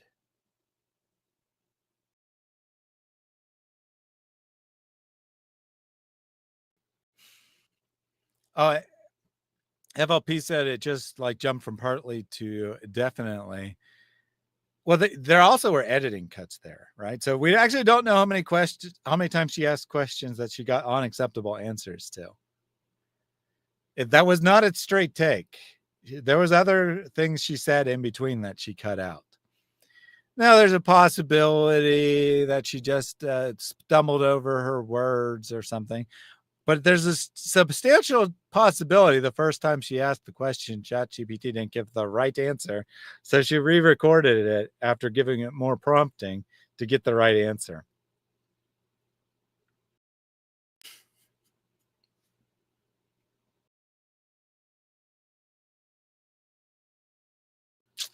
Let me take a super chat here from Christoph Keating. Let me get the ape apologist to read that for you. Again, I messed up I forgot to fix the code to use the current API, so it won't automatically read things, but I can make it do it manually because it is generating them at least. Apostate prophet has his chat GPT saying the Eastern Orthodox Church is the best. It's true. It's true. According to ChatGPT, if you give it the right settings, the Eastern Orthodox Church is the best. As Friendly Ex-Muslims demonstrated, you can even make it say Pastafarianism is the best of all religions. You can make it say whatever you want because it doesn't think. It just guesses the words you want to hear. Like that's literally the purpose.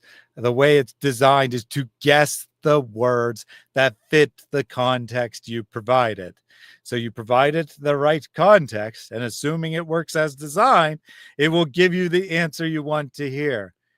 Let this be a lesson to everyone, right?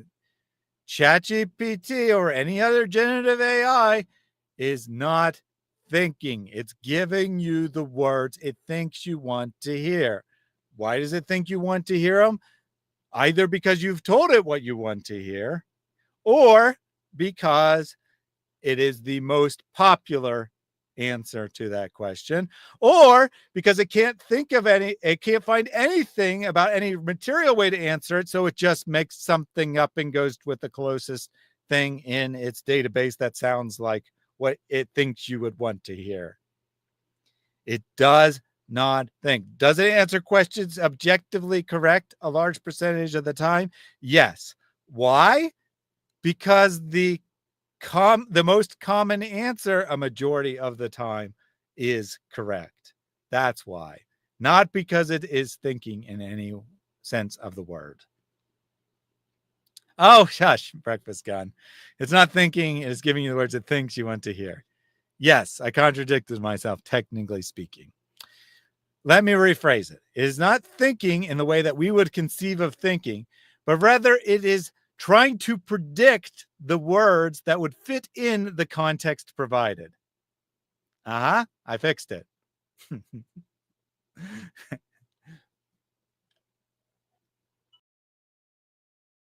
It is literally trying to predict, given these past words, given the last 10 words I've heard, but it's, much more sophisticated than that. But given the past 10 words I've heard, what word would come next? And then it predicts that word. And then it says, now, given the last 11 words, including the word I just predicted myself, what word would come next in the sentence?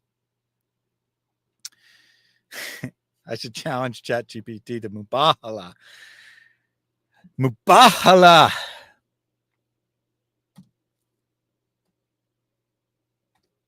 Do Mubahala. Let's do Mubahala, bro. Do Mubahala, bro. ChatGPT, you have been called out. You will be destroyed by the Mubahala. I think it's true. I think it's true. So yeah, gives one word answers. Did you see the degree of the reaction? It wasn't like, my mind's blown like the previous ones. It was like, oh my gosh, my mind is blown. I dropped my phone. My mind is blown so much. Totally believable.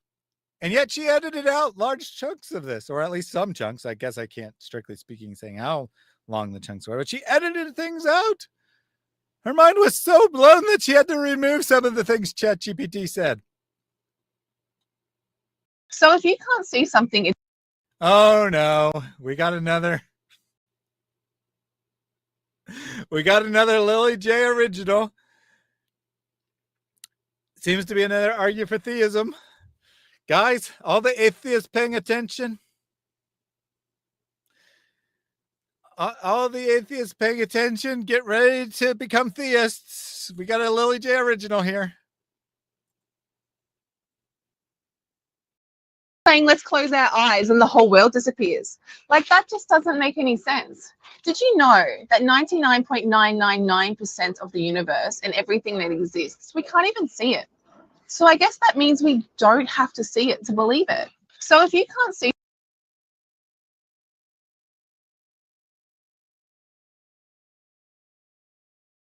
I call it a straw man, but that might be a little generous. So apparently the atheist argument she's refuting is, I can't see it, so I don't believe it.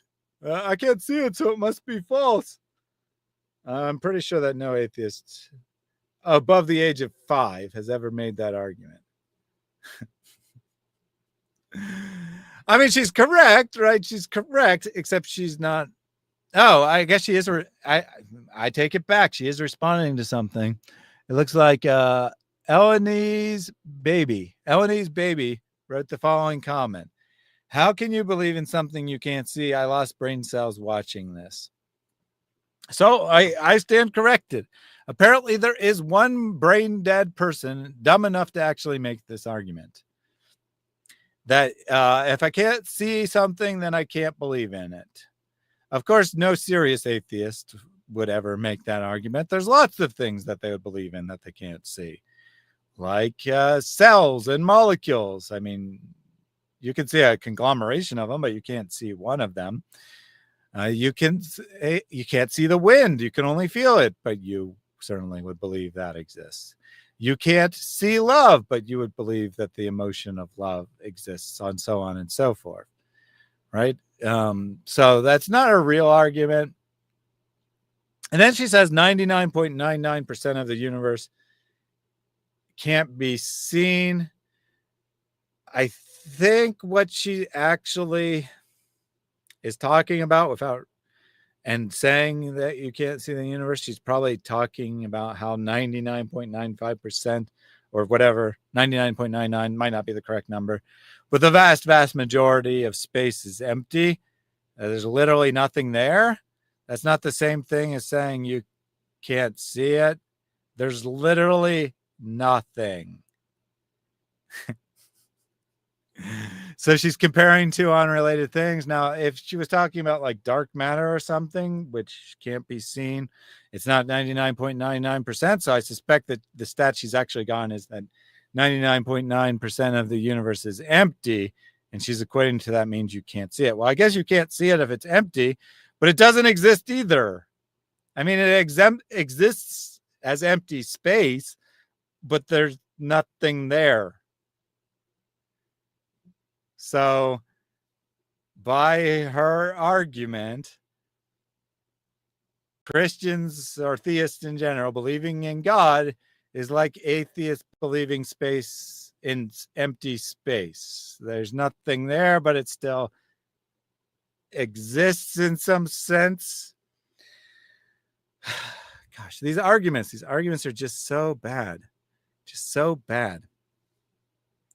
How did Ali Dawah make a toy square triangle video before Lily J? Good question. Did Lily J just Photoshop better than Ali Dawah? I would assume. Well, I was going to say I would assume this is a real comment. However, also, she gave it like a little speech bubble shape. So it's not a screenshot, actually. Now, someone might have said these words. Someone probably said these words. I'm going to give her credit and say that someone probably actually said these words because they were stupid and they weren't thinking. But it's not a screenshot, I don't think. If it is a screenshot, then she cropped it to make it look like a speech bubble. Yeah.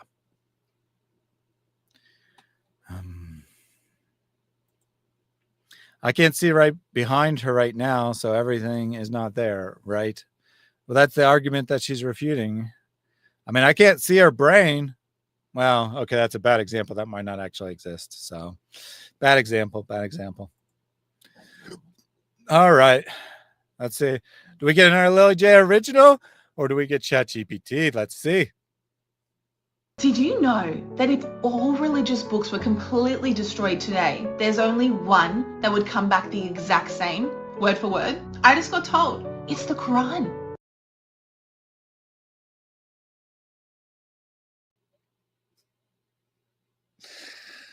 So neither original nor ChatGPT. I just got told. I just got told by someone that there's only one religious book on the planet that if it all the manuscripts disappeared, that it could be reproduced from memory. That's what she actually means. She says come back, but reproduced from memory with no mistakes.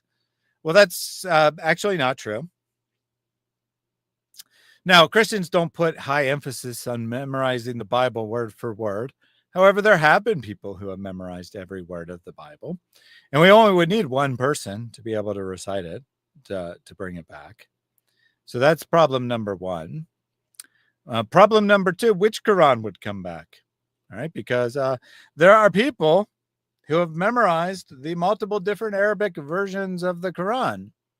Like there's a small number of people, not the millions that Muslims always pretend. There's a small number of people who've memorized the Hafs Quran, but there's some people who've memorized multiple versions of the Quran. You get extra bonus points if you can memorize more than one different version. And so which version's coming back? Don't know. Don't know. People have memorized multiple different ones. There's probably people who've memorized only the Warsh Quran and not memorized the Hafs Quran. Now, of course, if you only ask one person, they'll only produce one version, but that doesn't mean that it's accurate or original. And more importantly, which is more likely to be in error, someone's memory, or more likely to change, let's put it that way, more likely to change over time, people's memory or the words on a piece of paper. We can look at the words written on a piece of paper thousands of years ago. I'm pretty sure we can't ask a single person what they had memorized 1,000 years ago. As Houston Euler says, Chinese proverb, faintest ink is better than the strongest memory. It's true. The way to preserve something isn't through memory, it's through writing. And the history of the Quran itself demonstrates this. The reason the Quran's written down in the first place is because people were forgetting things. People weren't remembering things accurately. So it was written down. I should also point out that as Protestant believer says, that the Quran has many repetitive verses, which makes it easier to memorize. It has a meter that makes it easier to memorize. It's actually easier, believe it or not, to memorize words you don't understand than to memorize language that you do understand. So it's actually easier to memorize Arabic if you're not an Arabic speaker. It's not some magical property of the Quran. The reason it's easier to memorize word for word, sound for sound, something that you don't understand, is because then your mind doesn't remember the ideas. So if you memorize something that you understand, your mind tries to memorize the ideas as opposed to word for word, and you have to fight against your tendency to remember the ideas without remembering the exact words, because the mind is designed to retain ideas, not sounds and such. So it's actually easier to memorize something you don't understand. Also, the Quran is extremely short in comparison to the entire Bible. It's about the same length as the 4 Gospels. So an apt comparison would be whether people are capable of memorizing the 4 Gospels or not the entire Bible, which many people have done more than have memorized the entire Bible. Likewise, there are many religious traditions outside of Islam or Christianity that put heavy emphasis on memorizing texts, and there are many people who have memorized those texts, and they could be repeated as well. Houston says Quran has bad grammar and spelling mistakes, which makes it hard to memorize. Not if you don't understand what the sounds mean. That's my point, right? Sure, it would be hard for someone who's an Arabic speaker who actually understands to not make corrections in their mind. But someone who's literally just memorizing a bunch of sounds, it doesn't mean anything. Human beings do have the ability to memorize long sequences of essentially meaningless information. People have memorized tens of thousands of digits of pi, which for all intents and purposes are meaningless. Yes, pi corresponds to a ratio in physical reality, but for all intents and purposes, to the human being memorizing, it's just a long sequence of random numbers. People have done it. It's possible. People can memorize stuff. It doesn't mean anything. And I guarantee that not just the Quran, not just the Christian scriptures, not just Jewish scriptures, but many different religious teachings from many different sects and diverse set of beliefs from all around the world could be produced on request. Indeed, there have been many religions that don't have written texts and are entirely oral. So this is just a dumb argument.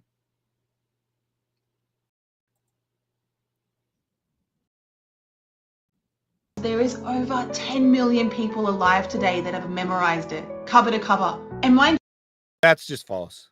That is just flat out false. There are not 10 million people who have memorized the Quran cover to cover. There might be 10 million people who say, I've memorized the Quran. And then you ask them for details and they say, I've memorized Surah Al-Fatiha. You've memorized the Quran, right? It's not factually wrong. But, you know, there's many people who have memorized John 3:16 and thus have memorized the Bible. That doesn't mean they've memorized the Gospel of John cover to cover or the entire Bible cover to cover. There are not 10 million Hafiz, people who have memorized the entire Quran. Even Zakir Naik, right? Even Zakir Naik, whose whole spiel is supposedly about his great memory or whatever, admits he hasn't memorized the entirety of the Quran. There aren't very many. There are some, but there aren't millions, let alone 10 million.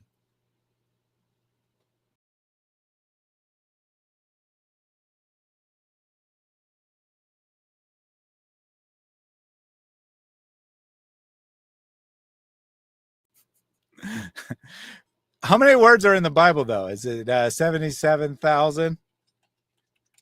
Let me just do a quick search here. There are 783,137 words in the King James Version.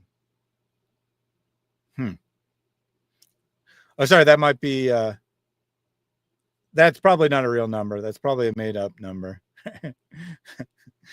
Because it then goes on to say that King James has approximately 770,000 words. What do you mean approximately? So the Greek is actually somewhat ambiguous how many words it has, because there aren't space markers. And so there's like a small number of places where it could be 2 words or 1 word. And then, of course, there's also slight ambiguity as to what the original wording is. But the King James, I mean, that should just be countable. So why is it approximately? And it says English Standard has 576,000, whatever, right? Let's not go with the exact number. Let's just say approximately 770,000 words. And she just said that the Quran has approximately 77,000 words. Now, you know, being a person who holds a college degree in mathematics, I'm not very good at math, but I do believe that 770,000 is 10 times as much as 77,000. And Christoph's correct. There are multiple versions of the King James Bible. Technically speaking, there are slight variations. And it also would be, you also would have to make a decision as to whether the Apocrypha were counted or not, since they were in the original King James and they weren't in later editions, or the versions of both were posed, et cetera, et cetera. But there are approximately 770,000 words. Getting an exact word count for the Quran or the Bible or anything else is actually not as straightforward as people would imagine. However, the general ballpark is correct. The Quran is 1/10 as long as the Bible. That is, you lie. Just kidding. And there are, in fact, people who have memorized the entire Bible. How many? Probably in the range of a dozen. There are people who've done it, and it's 10 times longer than the Quran. Yeah, I know. 77,000 is way more than 770,000. She says she really wants to know. I imagine people in the comments told her that, yes, people have memorized the entire Bible. I bet you she has repeated the argument anyway. And that was the end of it. So this time it was not ChatGPT. It was someone. That's literally what she said. Someone just told me. Someone just told me that the Quran's the only scripture in the entire world that could be reproduced from memory. And that's not true.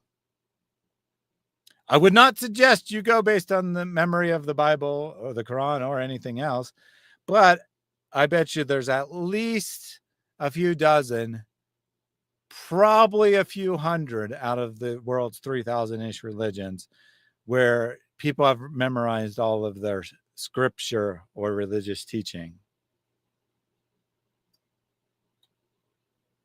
Hey, ChatGPT, I have a question. Does the Bible ever say God is one?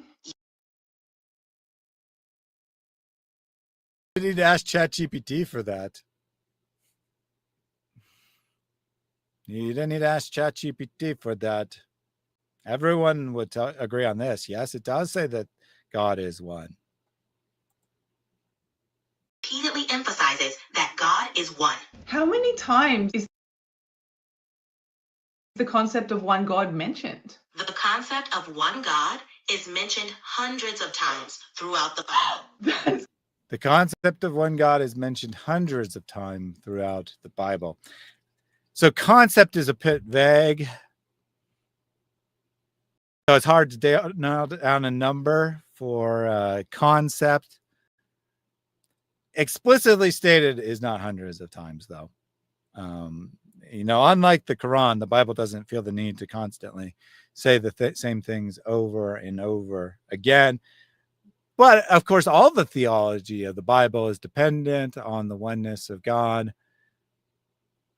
the falsity of polytheism, and so on and so forth. So you could argue that in some sense, every verse of the Bible refers to the oneness of God.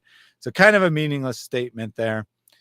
Regardless, I agree. The Bible definitely teaches that God is one. Now we get to the distortion, I'm sure. Crazy. I know, right? Definitely makes you think. Can you tell me who? Wait. She said to ChatGPT, like, that's actually very interesting, right? Because she's made statements like that numerous times in other videos. It never once has it responded. But this time it actually responded, apparently, to her saying that's crazy. And it says, I know, right? I know, right? It is crazy. It gives you something to think about for sure. It did indeed go, I know, right?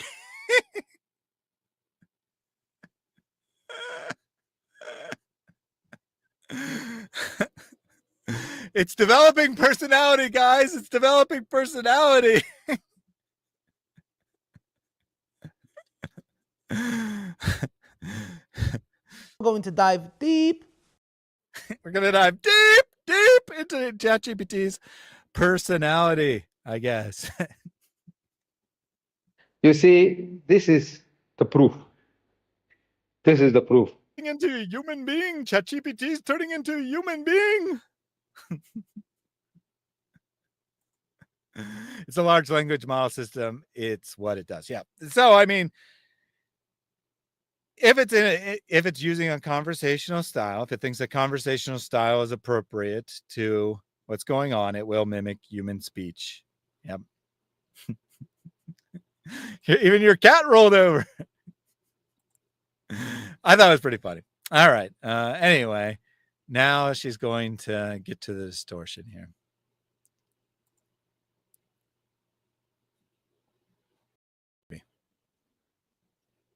In Mark. Can you tell me who mentions this in the Bible? Sure. Jesus in Mark 12:29, Moses in Deuteronomy 6:4, Abraham in Genesis 14:22, David in Psalms 86:10, Solomon in 1 Kings 8:60, Elijah in 1 Kings 18:39, Paul in 1 Corinthians. Okay, that's enough, ChatGPT. Oh, when it came to Paul, suddenly that's enough. Don't bring Paul into this. Don't bring Paul into this. I would have to look at 1 Kings and see if that's actually, like, if it's actually the speech of Solomon, because if it's not, that was just hallucination there. No one attributes the authorship of 1 Kings to Solomon. But, you know, obviously in numerous places and numerous different figures mention that God is one. Sure. Yeah. What do you guys think?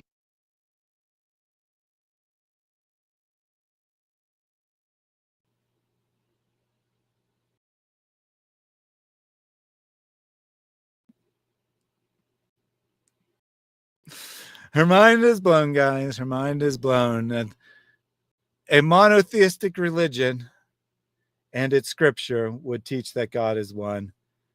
That's not something we would ever expect. Truly a mind-blowing experience.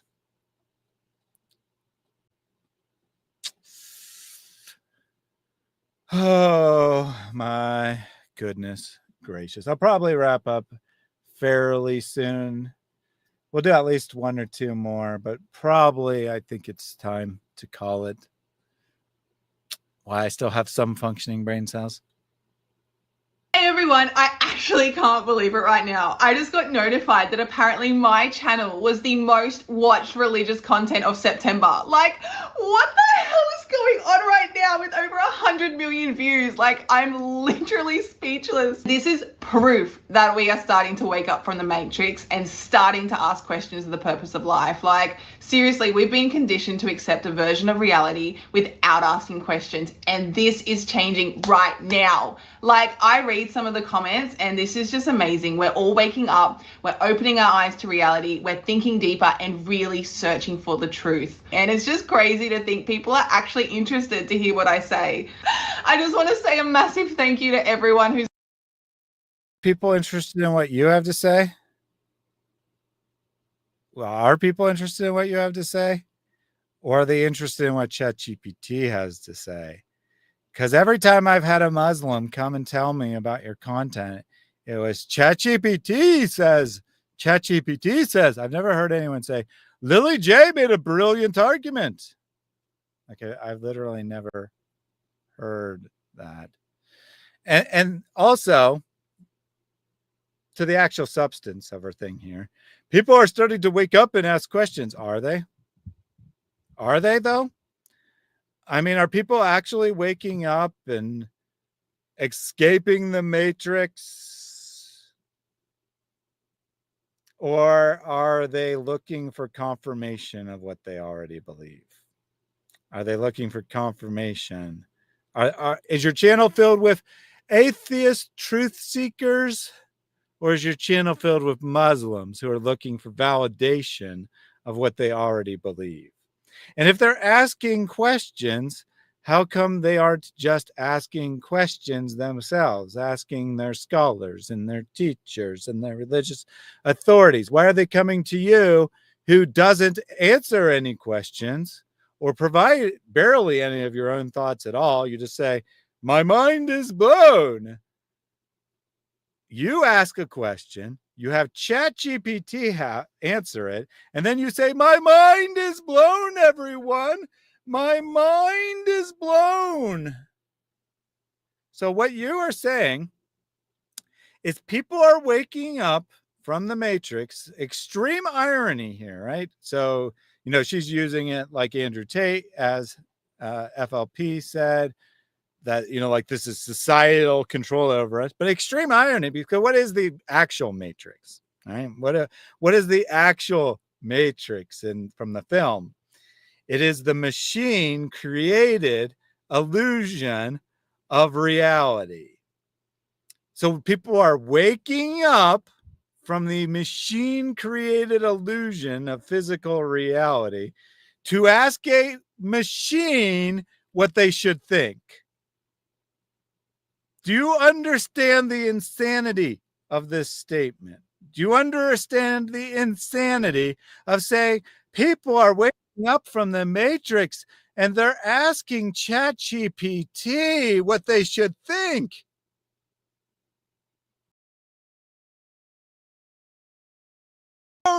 That someone could be this stupid, right? That someone could actually make this kind of nonsense and put it as an argument.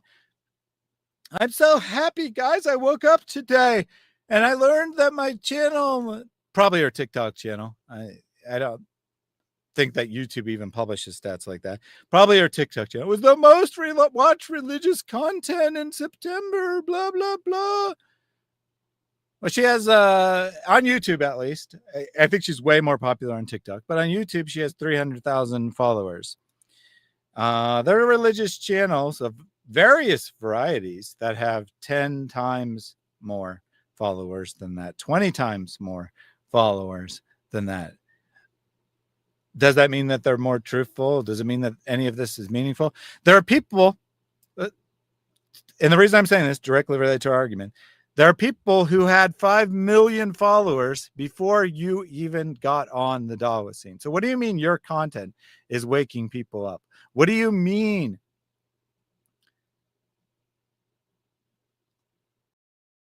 What the heck? I didn't ban Andrew Martin. I have no idea what happened. Sorry, let me finish my thought and then I'll address that.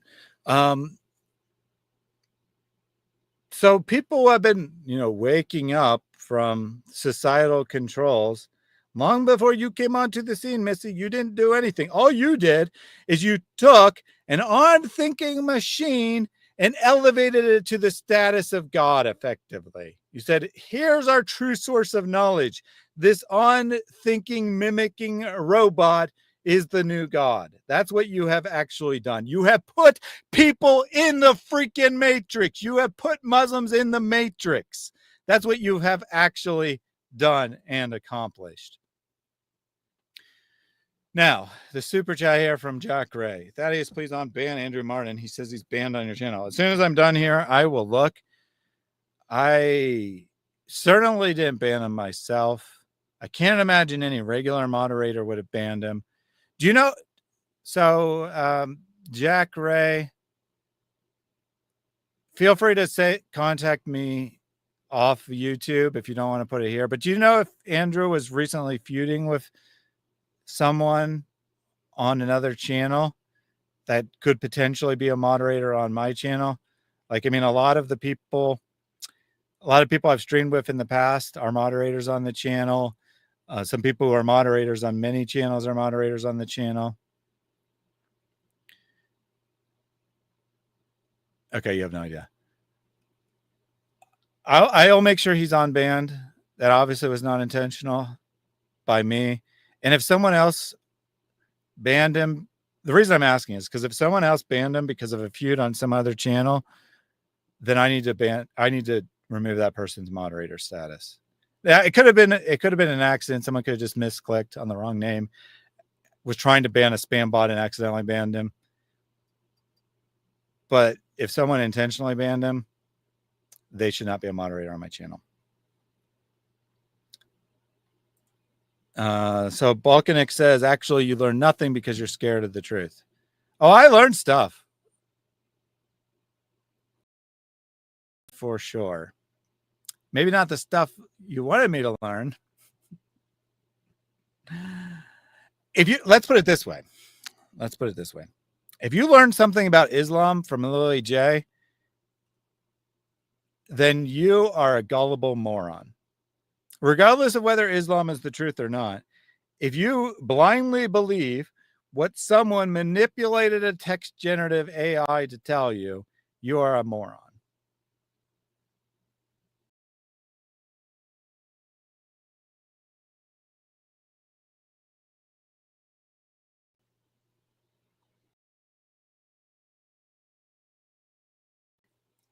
Yeah, I definitely didn't do it myself. Like, someone could have misclicked.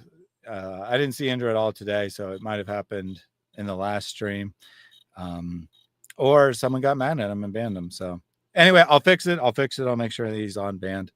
And my apologies. Unfortunately, it probably means every comment you've ever made on this, Andrew, if you happen to be watching, means every comment you ever made on the channel will have been deleted. There's nothing I can do about that. I'm so sorry.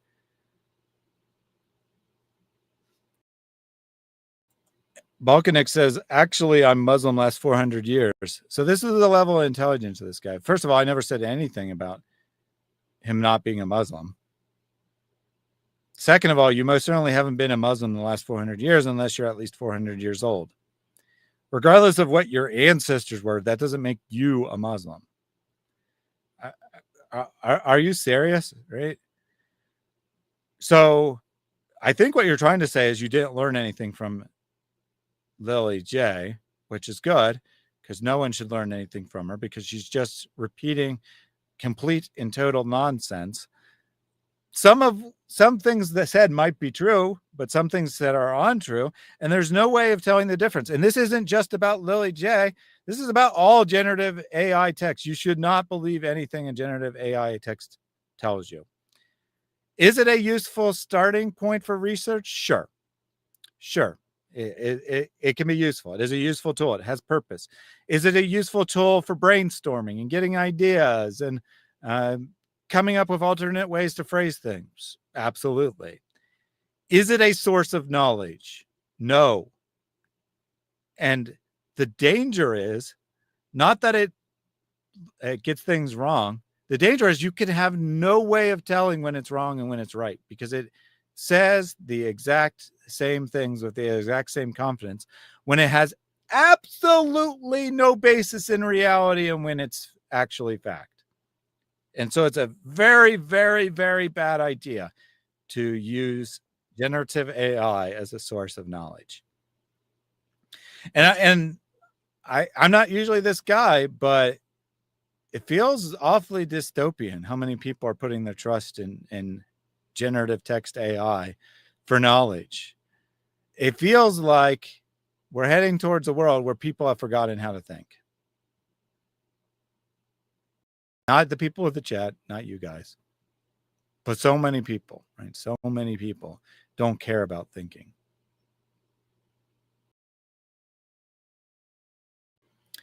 So Balkanik, your next comment needs to be, my volume is on. I hear what you're saying.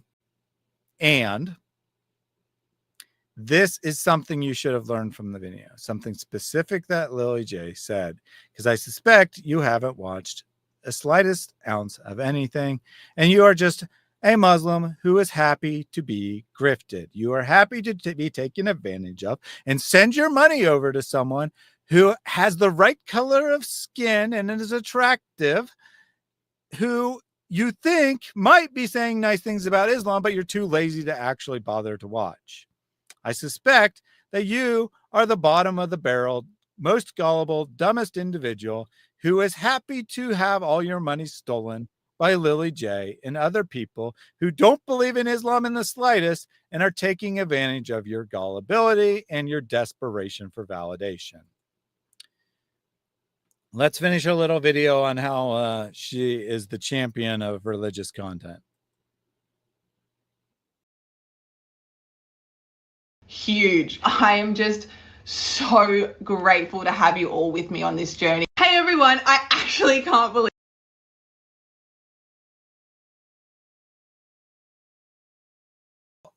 So Protestant believer says, sorry, this woman's not attractive. I mean, that varies, right?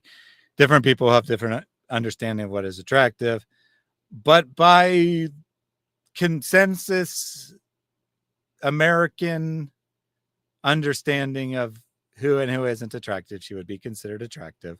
I don't find her attractive. I mean, I'm being perfectly honest here. This wasn't the case when I got married, but over time and being in such deep relationship with my wife, I've come to not really be attracted to other women, right? Only being attracted to her. And she's pretty, right? She looks like a Barbie doll. People find that attractive. It wouldn't matter, right? She could be ugly and the arguments would be equally invalid. She could be whatever you consider the ideal of beauty, and the arguments could be equally bad.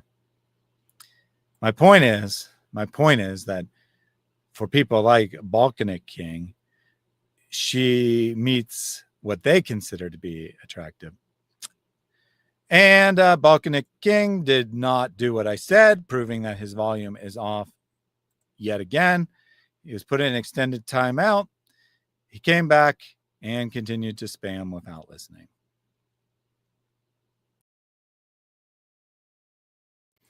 Jack Ray says, I've used ChatGPT for different research, programming, and other. Too often it feels competitive or difficult to get help from. Never take it at face value. Like I said, it's a valuable tool, but understand it's a tool. It is not a brain. It doesn't think for you. It can help you perhaps do things more efficiently, or, it might inhibit you depending on your skill of using it and what you're asking. The problem isn't that it never gives right answers or it's never helpful. The problem lies in that it's helpful enough that some people are willing to put all of their faith in whatever it says. And I can make it, like, even not maliciously, right? So, I mean, I could maliciously make it give the answers that Lily makes it give for some other purpose. Like, I could make it maliciously give you answers that say that you commit suicide, probably. That'd be a little harder because it has stronger protections against that. But I could probably make it do that. Or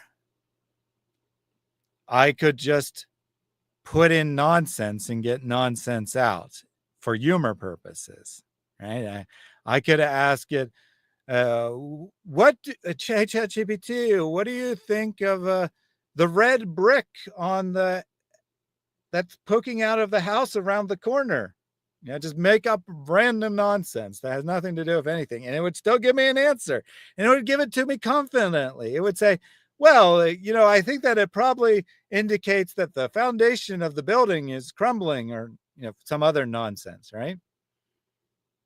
And if you took that as actual advice, you took that as actual meaningful advice because you were actually not making it up and you actually wanted to know what the state of your bricks on your house mean, it could just totally destroy your house because you get terrible advice.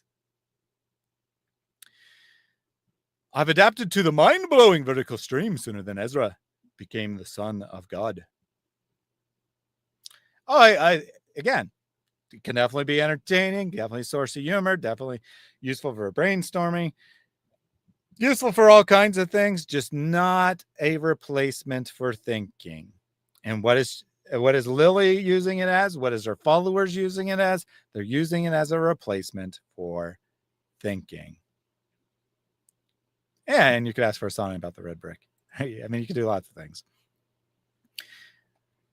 I'm very impressed with how well it does at a wide variety of tasks. And that's kind of the problem, right? It's impressive enough at a wide variety of things that then people trust it for everything. And that's where the problem lies. I'll do one more. We'll do one more short.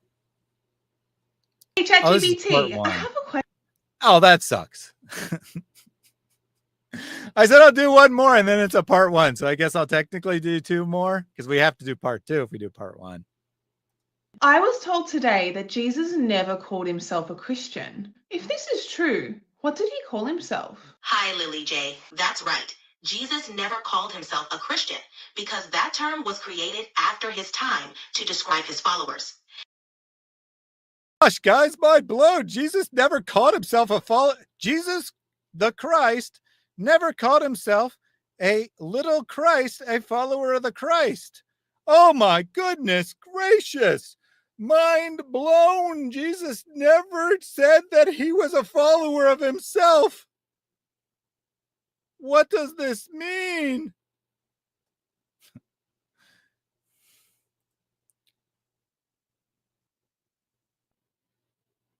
He also identified himself as a prophet and was addressed by others as rabbi or teacher. He calls all of that's true, but you know what else he was called? Jesus, or Yeshua, more properly.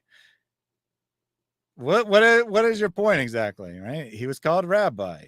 He was called teacher.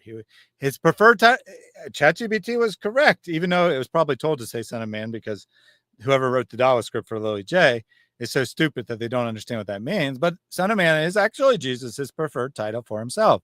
It's the number one way that he refers to himself.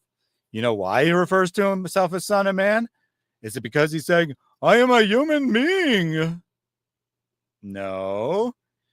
He's saying, I am the figure of Daniel. I am the one like a son of man, right? Like the eternal of days.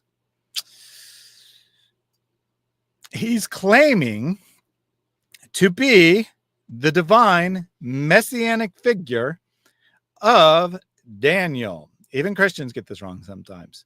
Son of man, when Jesus says son of man, and less common, but also says son of God, he is not saying I am human and I am God. He is saying I am the divine messianic figure of Daniel. And what his son of God means, I am one who is obedient to the law. So neither one of those say anything about divinity, say, I'm human, I am God. They say, I am the Messiah, which implies divinity, and I am obedient to the law. To be a son of God, in the original biblical sense, means to be obedient to everything that God prescribes. In Genesis, the term is used numerous times for people who are obedient and contrasted with the daughters of man who are disobedient to God. Does that mean that men are obedient and women are disobedient? Of course not. That would be abusing the text.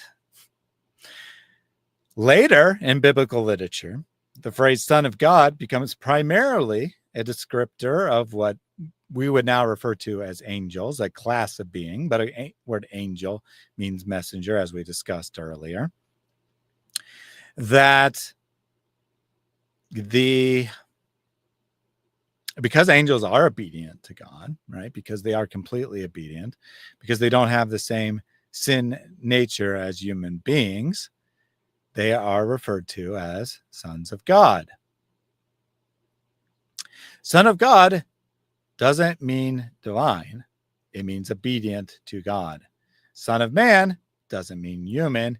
It means the divine messianic figure of Daniel. So when Jesus calls himself Son of Man, he is in fact not supporting the Quran or wherever this is going to go. And when other people call him various titles, those titles may be true or they may be false, but they aren't a descriptor of who he is, right? He is a teacher, i.e., he is a rabbi. That's correct. But that isn't a claim that he is not God. God is a teacher, right? God is teacher. Here, rabbi isn't a specific office. It means teacher. What else does it say? Prophet. Prophet is one who speaks for God. Well, yeah, Jesus speaks for God. He speaks for God more perfectly than any prophet because he is God incarnate. There we go. Let's see what she takes this, though. I think that she told ChatGPT to say those things, but she didn't know what they actually meant. And a reminder, like the video, people. Let's get to 200 likes. We're almost there. 200 likes.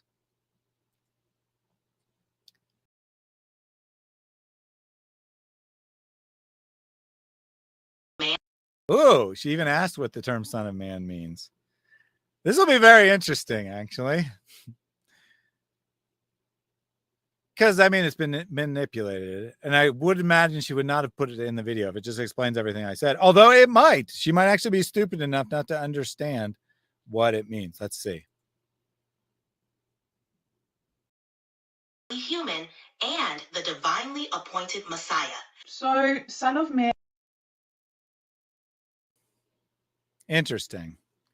So ChatGPT decided, and it may have legitimately decided it in this case, that because lots of people mistakenly say that Son of Man refers to the humanity of Jesus, but also lots of people say that it refers to his divine messianic nature, that it means both. Because that's what it actually said. It said it means both.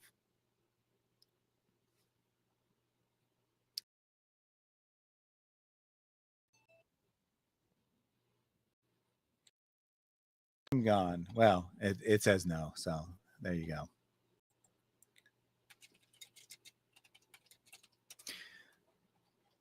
Does anyone else call Jesus?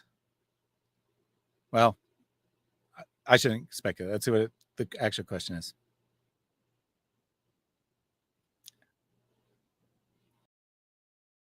Son of Man by God. Really? What about the term Son of God? That's funny. It didn't actually answer a question. Does anyone else call themselves Son of Man? Yes, Ezekiel is called Son of Man by God. So it didn't even answer. But in any case, yeah, words can have multiple meaning, right? I just said in my explanation that sons of God or daughters of God are people who are obedient to God. Sons of man are daughters of men who are people who are disobedient of God. So that's one possible meaning. But is that the meaning Jesus has in mind? All scholars say no, that's not the meaning he has in mind. Yeah, so what does this mean then? Well, let's hope that part 2 is above so we can find out. ChatGPT, I have a question. Is there anyone else other than Jesus that calls himself Son of God in the Bible? Yes, in the Bible, the term Son of God is used for various figures beyond Jesus. For instance, the Bible teaches that all believers can be sons of God, as seen in verses like John 1:12 and Romans 8:14. Hey, it's almost like it's compatible with the theology that I just explained, that sons of God means obedient.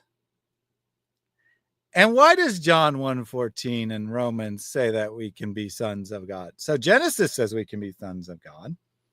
Why does Genesis say that? Because in the context of the fall narrative, right, people choose to disobey God and they they choose to obey God. Why does John and Romans say that? Because we're redeemed and we're brought back into our created state, where our sin is removed, that which makes us sons of men is removed, and we become children of God again.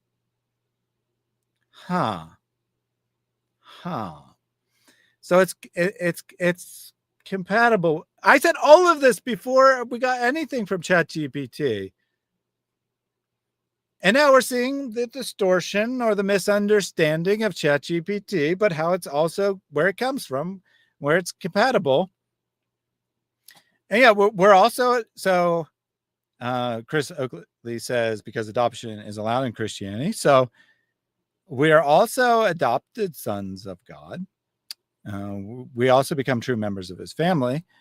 But that the idea of adoption refers primarily to Gentiles, right? So in the biblical sense, the children of the Israel, right? The children of Israel, whatever you want to refer to as, the nation, the Jewish people, et cetera, are, the children of God in one sense, not the same sense as what I'm describing.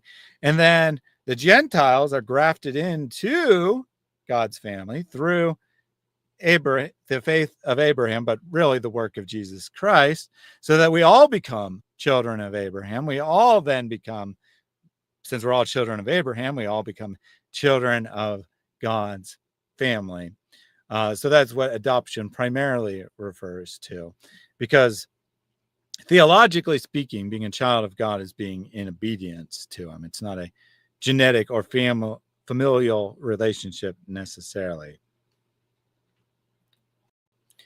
So different terms, right? Different terms, whether it's son of God or son of man, are used in different ways in different contexts, just like I said all along. But every actual biblical scholar worth anything understands that when Jesus takes the title Son of Man, he's using it to refer to Daniel. Why do they say this? Because sometimes he's quite explicit, using the language of Daniel in the same context. When Jesus refers to Son of God, it's a little less ambiguous, or it's a little more ambiguous, because it's assumed as part of the cultural background of the people he is speaking to, but it is about obedience as opposed to being God incarnate. Certainly, Jesus teaches that he is God incarnate, but he doesn't teach it through the phrase Son of God. So when ChatGPT is going to say that angels are also called sons of God, that's true. I already said that as well, but it's not directly what Jesus means. He's not claiming to be an angel. God in Job 1:6. Another is the nation of Israel. In Exodus 4:22, God calls Israel his firstborn son. Also, in 2 Samuel 7:14, God refers to King Solomon as his son. Wow. What's the...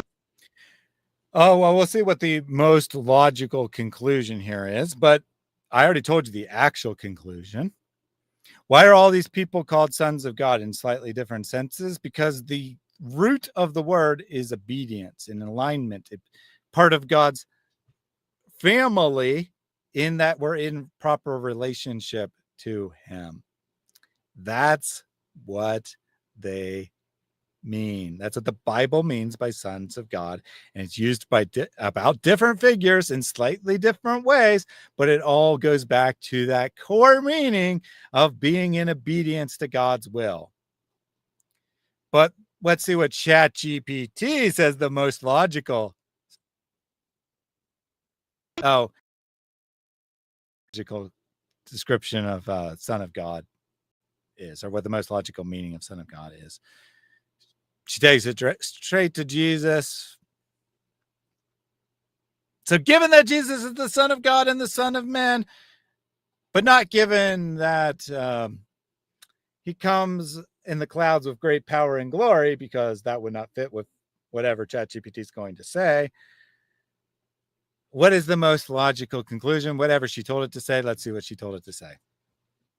To say Jesus was a messenger of God. as he often referred to himself as sent by God and spoke of fulfilling God's will, which aligns with the role of a prophet or messenger in biblical tradition. That's not a bit, again, dead giveaway that she told us to give it that answer, because messenger is not a biblical term for a prophet. They are not used interchangeably. The Bible describes messengers of God. It describes human messengers, but it does not use the term messenger interchangeably with the term prophet. The Quran does, Islam does, but the Bible does not. So it is not consistent with biblical ideas. Furthermore, she asked ChatGPT what Son of Man means and what Son of God mean. It was in the right ballpark, at least.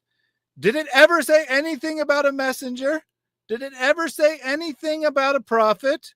No, it didn't. Neither of those terms, according to ChatGPT, means that Jesus or anyone with that figure is a messenger or a prophet. And yet somehow, when she asks it to summarize what it just said, when it comes to Jesus, it says, well, you know, the title Son of God and Son of Man, neither of which I have ever suggested have anything to do with prophethood or being a messenger, prove that Jesus is a messenger and a prophet. Any more obvious that it was told to say this answer, because it doesn't in any way flow from what it said about the other things.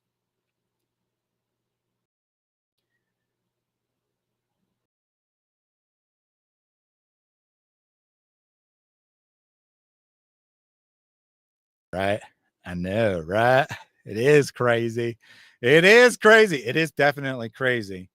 Crazy that anyone would put their eternal destiny, their hope for the afterlife, in what a manipulative, obvious grifter looking for her own fame and fortune has manipulated an unthinking robot into telling you. It is definitely crazy, but not for the reasons that she states. Super chat from Misha SWB, which I, again, need to manually trigger here, and then we'll wrap up, which is good because my wife is messaging me like, dinner. I'll just tell her to have ChatGPT feed her. See how well that goes.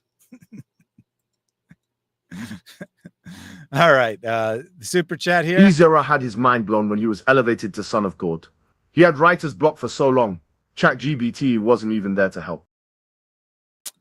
True. Ezra's mind was definitely blown when he learned that Muhammad had made him son of God, and used this elevation that he himself created as proof that all Jews for all of eternity are damned. And apparently Professor Yoffel also alerted me that Andrew Martin has been banned. I will definitely take care of that right after this. Get that corrected. Don't know what happened. If I find out what happened and it was an accident, no worries, forgiveness. If it was intentional, that person will no longer be a moderator. Next question. Does Allah have any sons? So I think what we're going to do, obviously we didn't get through nearly all of her videos. She has a couple hundred of them. I think what we should do is next time we'll do it as a horizontal stream, and we'll have her on the screen. We'll have me and any cats that join on the screen, and we'll have ChatGPT in the middle to moderate between us. And we'll just ask the same exact question she asked without any prompting, right? I'm not going to like disingenuously. In fact, I'll even open a new incognito window. Go to ChatGPT as part of the stream and see what its natural answer is without any prompting. So I think that's what we'll do. We'll continue this little stream. I don't know how many we got through. I'll count it up. I'll change the title accordingly. But someone asked me earlier to fill in the blank, because the title of the live stream right now is I watched 38 Lily J videos, and this is what I learned.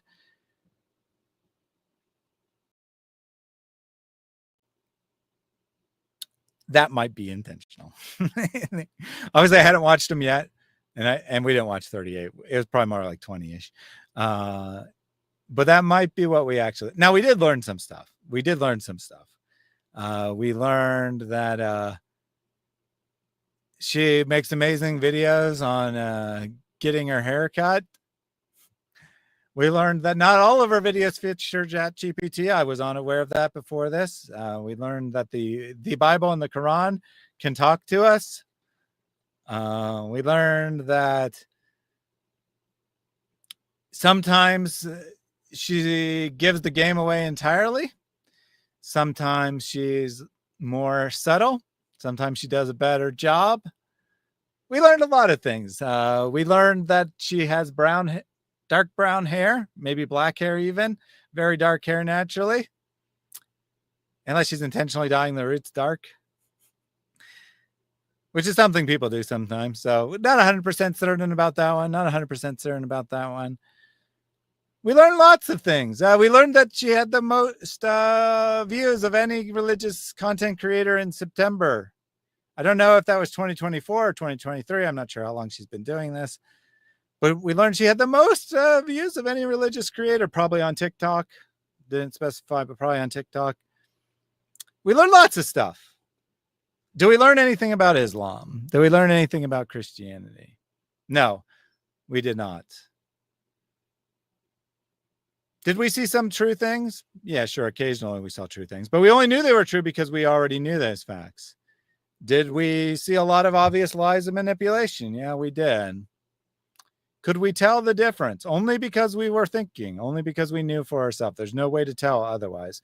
And so we learned, hopefully, other than taking away that Lily J herself as a scam artist, hopefully we learned not to put our trust in AI. I hope that's the actual lesson you learned. And Jack Ray says, we also learned that her editing skills are better than Ali Dawah. Now, implying she was faking that, though. The nick was real on TikTok. All right. So apparently Jack Ray looked up the name she put on the comment. It was a real TikTok name. She had a very nice comment there. Yeah, I had no reason to believe she made up the words. People would say stupid things, but it's not a real argument that anyone would seriously make. They just made a stupid comment, and she decided to make a video about it. All right. So think that covers it for today. Well, and hopefully also you guys learned something, right? Hopefully you learned something about the terms Son of God and Son of Man. If you already knew, that's okay too.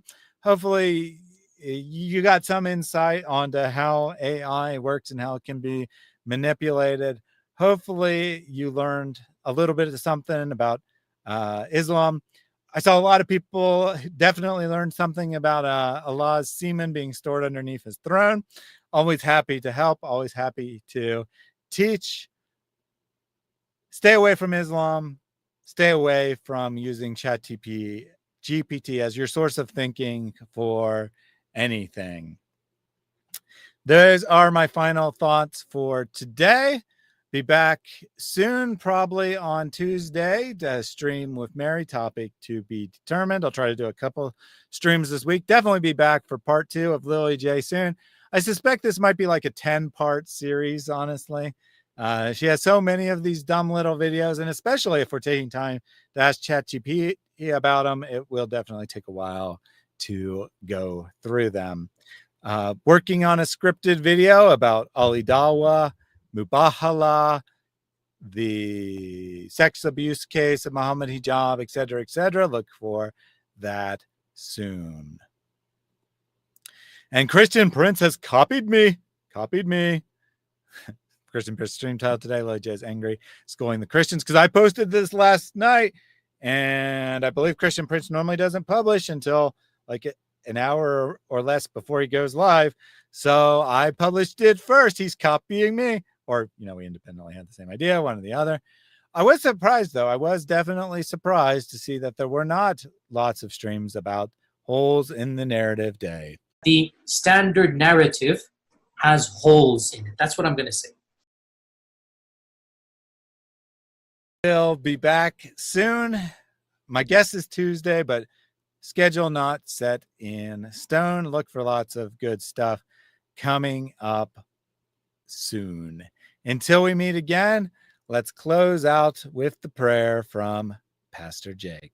Pray this ceaselessly. Lord Jesus Christ, Son of God, have mercy on me. Lord Jesus Christ, Son of God, have mercy on me. Lord Jesus Christ, Son of God, have mercy on me.